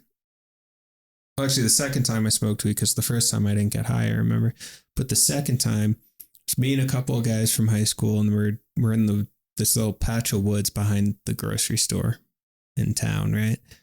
And it's nighttime, and I smoke, and I remember looking at my hands and just was like, whoa, I was staring at my hands. And actually, that was a moment of deep presence. Right. Because there's this moment of defamiliarization kind of breaking me out of that default mode network and looking at my hands and going, whoa, oh, shit, I'm in a body. Holy shit. Right. Especially at the time, I think I was pretty disassociated. Sure. So then smoked weed, and then that brought me present and put me in my body. Yeah. And that was like, whoa, holy shit. And I remember tapping into music, tapping into art, tapping into literature. like you're describing, everything got a little bit more alive. Everything woke up a bit. Right. And that ran its course. Sure. And then eventually the weed stopped putting me in my body and was becoming a dissociative mechanism. Sure. And well, like, but that's okay. Like anything can be abused or or some medicines you don't take your whole life. You take it while you need it. While you need it, you get better, then you stop. You know, that's completely fine. You know? And I think that's what it is. So I think weed can be a medicine. And then the other thing is too is for, you know, medicinal weed smokers, sort of like deonomy, whatever, is when you smoke, it depends on like when, whatever, during the day. Yeah. It would be extremely rare to get that high.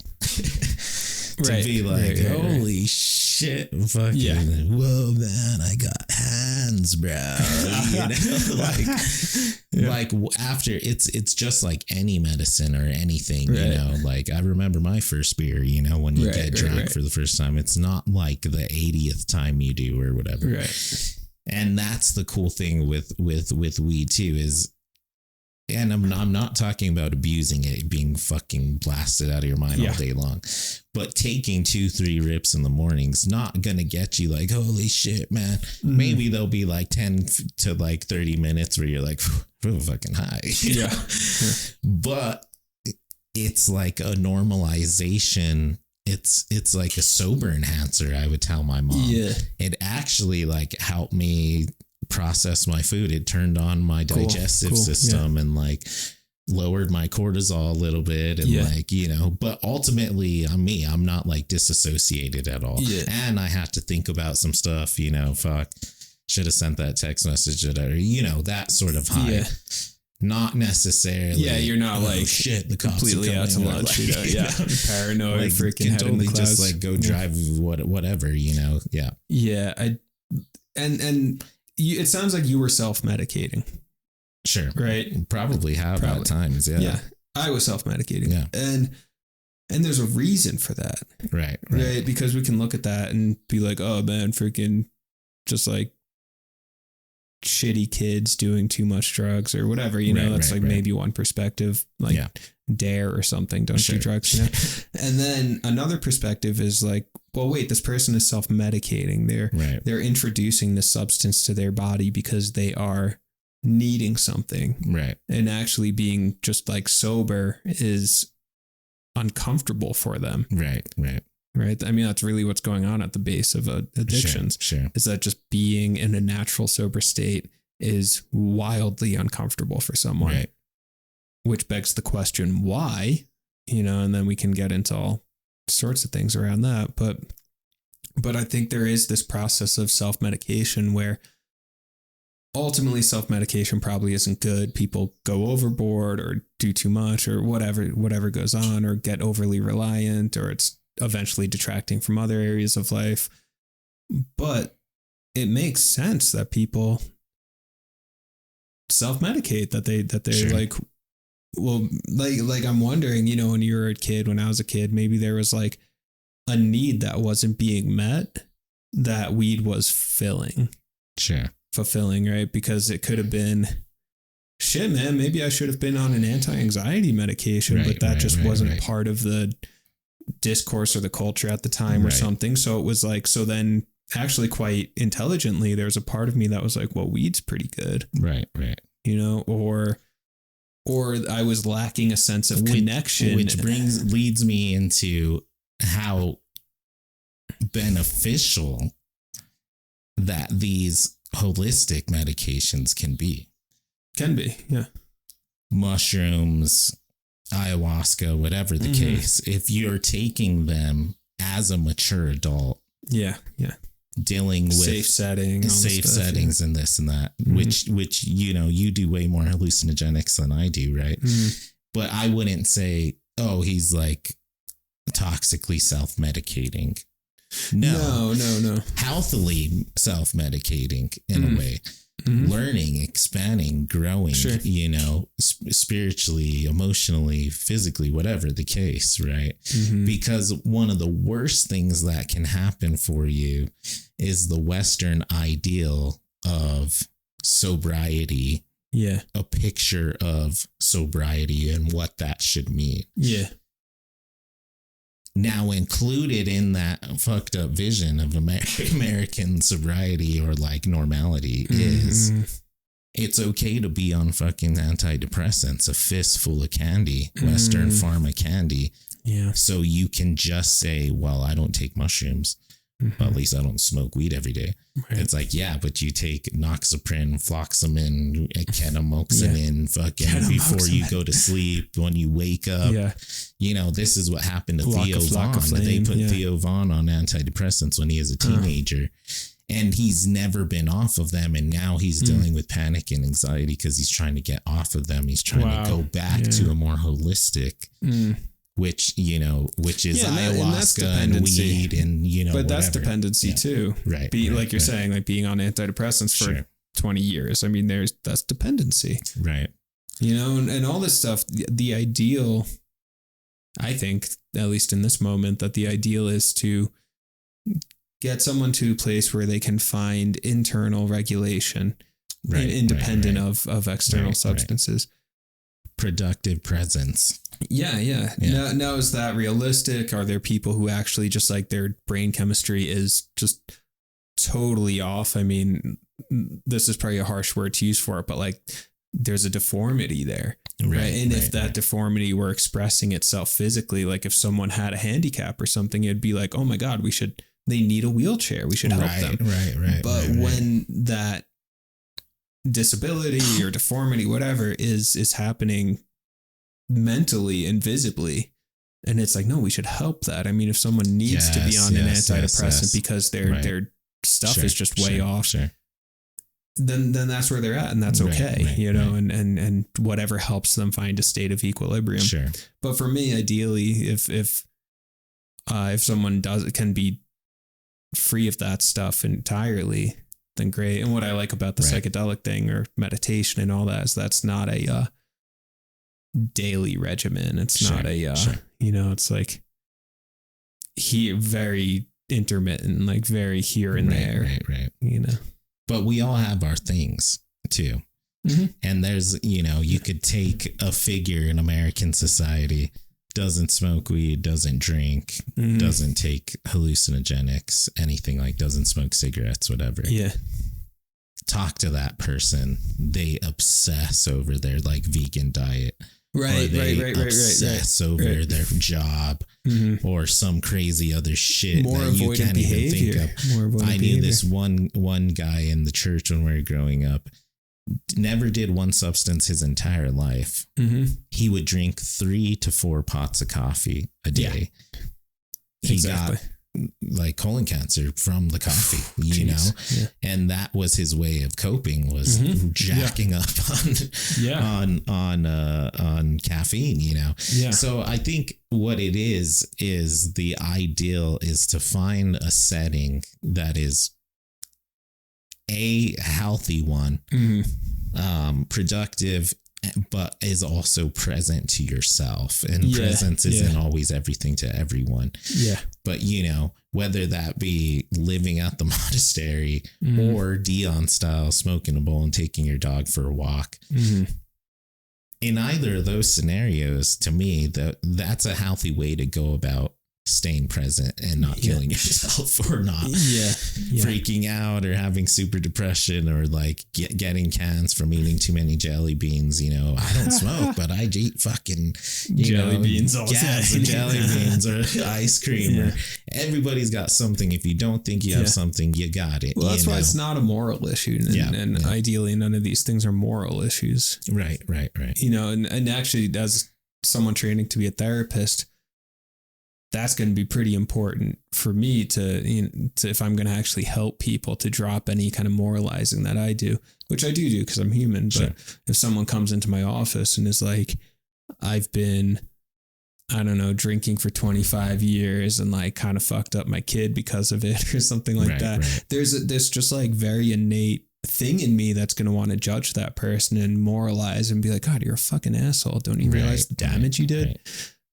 But if I'm actually going to create any positivity or change or good or help create that, it would have to be like, okay, well, sounds like you fucked up. You want to fix that? Right. You know? Right. I do like, this is awesome. I think this is the first time we've talked about marijuana and the J to J ether. Yeah, funny. Like literally like really got into it. Into the woods, into the herbs the with pot. You know? Yeah, pot. I like it. I shied away when it became legal because it was so like saturated. I wish it was illegal. It was better, more spiritual. Illegalize it. Yeah. Go back, bro. Illegalize Bring it back, bro. Pop culture is kind of ruining it. You know? Yeah, it was way cooler when it was illegal. My thoughts on it is anything can be abused. Yeah. You could spend too much time at the monastery. You know, I would tell you, I'd be like, dude, you seriously got to go see Isla. You know, it's been like weeks, you know, whatever. Yeah. Or you could be high all day long, Snoop Dogg, whatever. I mean, he seems pretty productive. He's still with it, you know. You could even drink, get a little bit buzzed, meet your wife, you know, or your husband, get some liquid courage, go out there, you know. But everything can be taken to extremes. However, that being said, I think for me, ultimately, is weed sits on the side of the fence of a healthy becoming human mechanism. Just like mushrooms can be, ayahuasca can be, meditation can be, prayer can be, exercise can be, alcohol, cocaine. Yeah, there's the bad ones. There are the bad smoking ones. Cigarettes, even, which I love to do as well. But just, you know, there's these other things that I don't think they're in the same store. They don't get sold in the same store. Agreed. And at the same time, there is set and setting. Right. That's Timothy Leary's thing, meaning mindset and environmental setting and intention that you do these things in, right? So someone can abuse ayahuasca, someone can abuse mushrooms and so on and so forth, weed. Anything else. If you're like taking bong rips while you're driving down the road, obviously, you're abusing it. Obviously, right? You're getting wrecked. So I would even argue that alcohol can be actually used in a very healthy, it can be even therapeutic way. Yes. If there was a lot of intention set around the set and setting, right? But it's not. I mean, like alcohol, just the way it is, the orientation, the culture around it is one of mischief and not good mischief. I mean, like really fucking shit up. Right.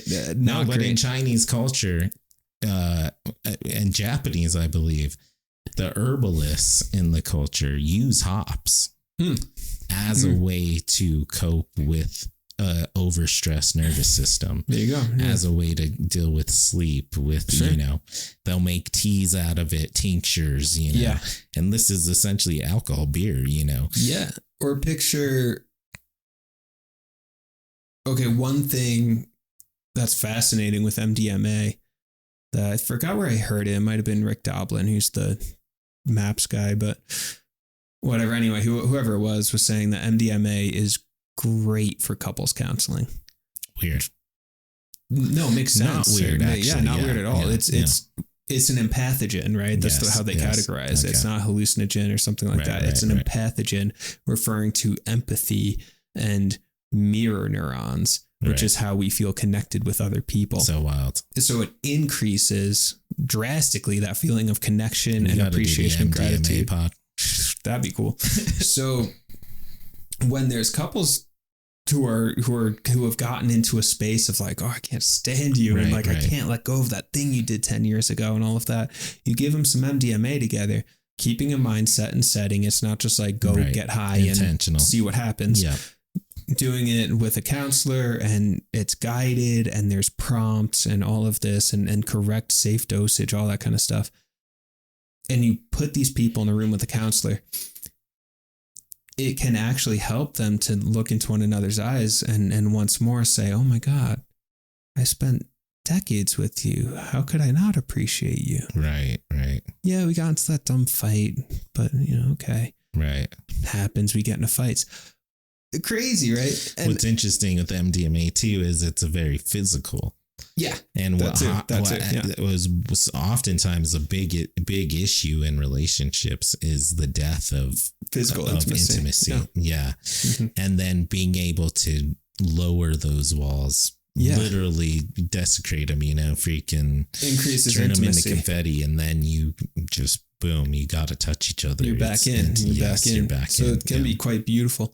And I imagine having, been, that'll be interesting. I'm kind of looking forward because I imagine it will come at some point, just knowing myself and Isla, that at some point down the road, decide to keep exploring things, get there, that who knows if a little conflict crops up or something to like, hey, do you want to try and like do this therapeutically and see what happens? That'd be fascinating. Right. With a lot of guardrails and stuff like that around it. But the point I was going to make was with alcohol, let's say you do that same process, but use a little bit of alcohol. We're not getting drunk, nothing like that, but you take a couple that has found some friction and tension, put them in a room with a very skilled, talented counselor. You're giving them the correct dosage of alcohol. The set and setting is structured where their goal is to come to some kind of resolution and feel intimacy again. I could imagine alcohol actually being pretty useful in that sort of setting. Open up the alcohol sector of our clinic. Yeah. I'm liking this idea. Right? And nowhere near getting drunk, nowhere near... Maybe. In a controlled setting. Not drunk, not like hammered on the like floor. Buzz, but like right. good buzz, where you're able to express some issues you've been holding in. Exactly. Reduce inhibition. Yes. Express some love you've been holding in, whatever the case. Yeah. Where it can be like, listen, I'm so afraid of losing you. Right. And I've never been able to say that because I was scared, and it was easier to be angry at you instead of scared of you. Sure. I'm scared I'm going to lose you. And I couldn't say that until I was drunk with this counselor, right? Sure. And then booze can help you break down the walls, allow you to start crying. All this stuff, I don't know how many times I've been like, got too drunk with a girlfriend and all of a sudden she's crying, I'm a little teary-eyed, and not necessarily bad, but talking about the relationship or how much we love each other, or just there's such an emotional protections that we put up. It's like the fucking vault. Every little micro fucking trauma we go through makes the force field stronger. Yeah. But if we can use these certain things to sort of break it down and go, this is an interesting little story, but parable or whatever. But me and Hillary are together. There was a time where she smoked weed, like a lot of weed with me. And that was perhaps one of the most like peaceful, beautiful times of our relationship. It was like for like a 2-3 year period. And then she started getting paranoid. I don't know. She stopped, leaned more heavily on drinking. Next thing you know, disaster, Yeah, of course. And it was out. But I remember the times when me and her would like movie time, smoke down, or we're cooking in the kitchen. We'd like each take a couple rips each. Next thing you look at her eyes are red. She's like laughing, like wanting to dance with me. Like, just you want to be more intimate too. When you're like, just smoke one feels good. You're just like, it was wonderful. And then all of a sudden, things changed and, unfortunately for the worse, but I don't know. It's one of those situations where if done mindfully, if done right, properly, these things can help us, I don't know, live, just be be present. They can really help generate intimacy. The botanical garden we were talking about. Yeah. Yeah. They break down walls, which isn't always good. Sometimes you need walls, right? Yeah, but I do think a lot of this stuff can be useful given the right circumstances. But generally, at least the way things are set up at the moment, I do think you're right that there's sort of the darker drugs and the lighter ones. I think there are the ones that do feel healing and positive, and even if they've been abused, there's the opportunity to use them in a really good way. Right. And then there are other ones that are just like, I don't know, heroin or something. It's like, did heroin at one time serve a purpose as like a painkiller, like during World War I, and that was useful? Right. Yeah, sure. Yeah. Are we past that point as a society? It's just total abuse. Right. Yeah. Sure. So. And it still does that. Okay. That's a very interesting thought, because these darker drugs actually can still serve a purpose, but only in extremely dark times. So they still give people Oxycontin, right, and these crazy methadone and shit like that, in the hospital, but only when, you fucking severed your leg, or a car rolled over you, or you're like really seriously injured. Then the darkest substance from Mordor is the only thing that can save you in that moment. Weird. Crazy. That is crazy. Yeah. That makes me think too, in times of increasing darkness, there's also increasing light in order to complement it. So I'm thinking, I met this Jamaican guy once in Ireland. I was in Galway, right? And there's this street performer guy who was singing songs and painting on the street. The travel story, yeah. Yeah, so then his name was Bam, right? BAM, but pronounced it Bam. So I'm hanging out with this dude like all day. And me and my girlfriend at the time, and then she eventually was like, I'm going back to the hostel or whatever. And me and this dude are just like hanging out in a bar, drinking whiskey, talking about art and stuff. It's just really, really cool experience. And he's telling me about Jamaica, right? And he goes, Jamaica, he goes, it was everything. It was the darkest dark and the lightest light. Right. Because it was the most peaceful, beautiful place I've ever been. And yet the most violent. Right. There's so much carnage. Yeah. And I'm like, wow, land of extremes, right? And you could see this incredible culture, reggae culture, Rastafarianism, like that just grew within the context of immense suffering and poverty. Right. You get that with the blues, and just you get that in New Mexico, where there's this poverty and intensity and despair and addiction and all that stuff. And you get this incredibly rich culture. It's beautiful, beautiful natural setting and land. Right. And it's really cool, wonderful. And it seems like there are these places of extremes where you get some extreme dark, and then you also need extreme light to complement that. Right. Whereas I've been to, Wisconsin, for example, to go visit, and it was gray. It was a gray area. It wasn't there. At least to me, I was only there for a short bit, so I could be wrong. No offense to anyone in Wisconsin, but it didn't seem to me that there was this rich art culture in Wisconsin, or like incredible nature. Right. Like beautiful areas, whatever, really cool place. I enjoyed my time there for sure. Yeah. But more in the middle, there wasn't that experience of extremes. Yeah. So what do you think of that? And you think there's truth to that? I think so. Yeah. I don't think of like, Winesburg, Ohio or something like that. Right. The freaking metropolis of dark and light. I think of like Target and Walmart, that's going to be like the dark and light out there. It's kind of middle of the road, Eastern way. But that's really interesting, even as a just conceptualizing that, because the darkest moments cannot always be solved with the brightest of lights.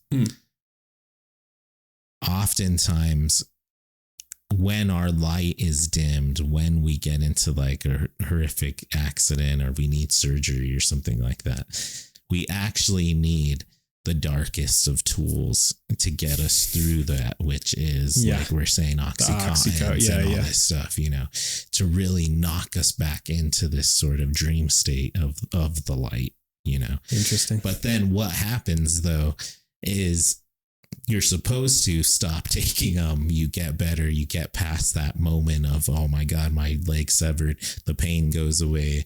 You join the freaking, you know, Special Olympics and boom, the story's history, you know, good news, whatever. And I think that's the thing too, is in these large cities, in the New York City, right? Fucking back to Gangs of New York, is the reason why the darkness hits so well, and the reason why it's, you know, festers and ruminates so deeply. Well, there's this layering of good. You know, we have Amsterdam's righteous cause. We have Jenny's pull to San Francisco to build herself a better life, you know. Yeah. We have the love of Prince Valen in Amsterdam as a father and son, you know, the sheriff tries helping him out. The light is actually, you know, both are necessary and amplified in certain places, right? Yeah. Now that's probably a question I throw back at you is, why a place like Brazil? Why a place like Albuquerque, New Mexico? Why a place like New York City, where we have such extremes of the light and the dark? Yeah. How is it everything? Yeah. Well, to your point, Gangs of New York, you don't get Saint Michael if you don't have Satan. Ooh. Right. And what is he cast out of? Paradise, the fucking botanical garden. Yeah. Right? Yeah. So it's there. Yeah. Yeah, exactly. It's extremes or the kind of middle. It balances out. And as far as the places go, I don't know. I think there's something in the landscape. I do get that. I mean, in New Mexico, the landscape is one of great contrast. Right. They're very light lights and darks, desert, and then these oases. You get just some intense contrast in the land itself. So I think sometimes there's that quality of the land itself is just speaking, right, via the people who live there. Sure. And have lived there for centuries, millennia. The politic too. Yeah. Yeah. Yeah, I've heard some people say it's like a astrological thing, or like the magnetic poles in the earth create some sort of like energy vortex. Like, right. I don't know if that's true. We touch on this in the second episode of J to J, the dark crystal. Oh yeah, magical objects. Right. I don't know if it was the second episode, but one of the early ones. Throwback. The Skeksis. Wasn't there like a redemption there with the Skeksis? It wasn't like pure evil. Oh, yes. What was once two will once again become one. That's right. That's right. There's the unification. The unification stone. Yeah. That's right. And what was happening is they were actually separated and they needed to come together instead of fight each other off. You know? Yeah. And that's what I think a lot of these like mushrooms, therapy, prayer, all that stuff, what it's doing is it's actually unifying, you know, you're unifying with the dark and the light. Even in prayer, help us to deal with these times, not necessarily get rid of all this stuff, make me rich, you know, but let your will be done. Let, you know, help me to find presence and peace in this moment. Same with meditation, meditating on presence and peace and this and that. You're not saying don't let there ever be dark ever again. And then, you know, right. You're actually finding unification with it. Same with panic and anxiety. Kimberly, back to Kimberly, freaking therapist. You're not trying to say, oh, I'm cured. and I'll never have panic again. I'll never get anxious again. Boom. Fuck it. I'm good. I'm good. Because then what happens when it happens? What the hell? I thought I was done. I thought I was free. Oh my God. And boom, you're level 10 panicking. Right. Whereas, like that other guy was saying, I want it to happen. You want to unify. You find a unification. And then if these things occur, when the darkness comes, hey, old friend, fucking here I am. Let's do this, and you can really embrace it with the light. Continue to move on with your life, I want my life back. Start living it again. On behalf of the Jareds, thank you for listening. Follow, rate, and tell your friends. The Jareds will be back next time, and always remember, act as if what you do makes a difference. It does.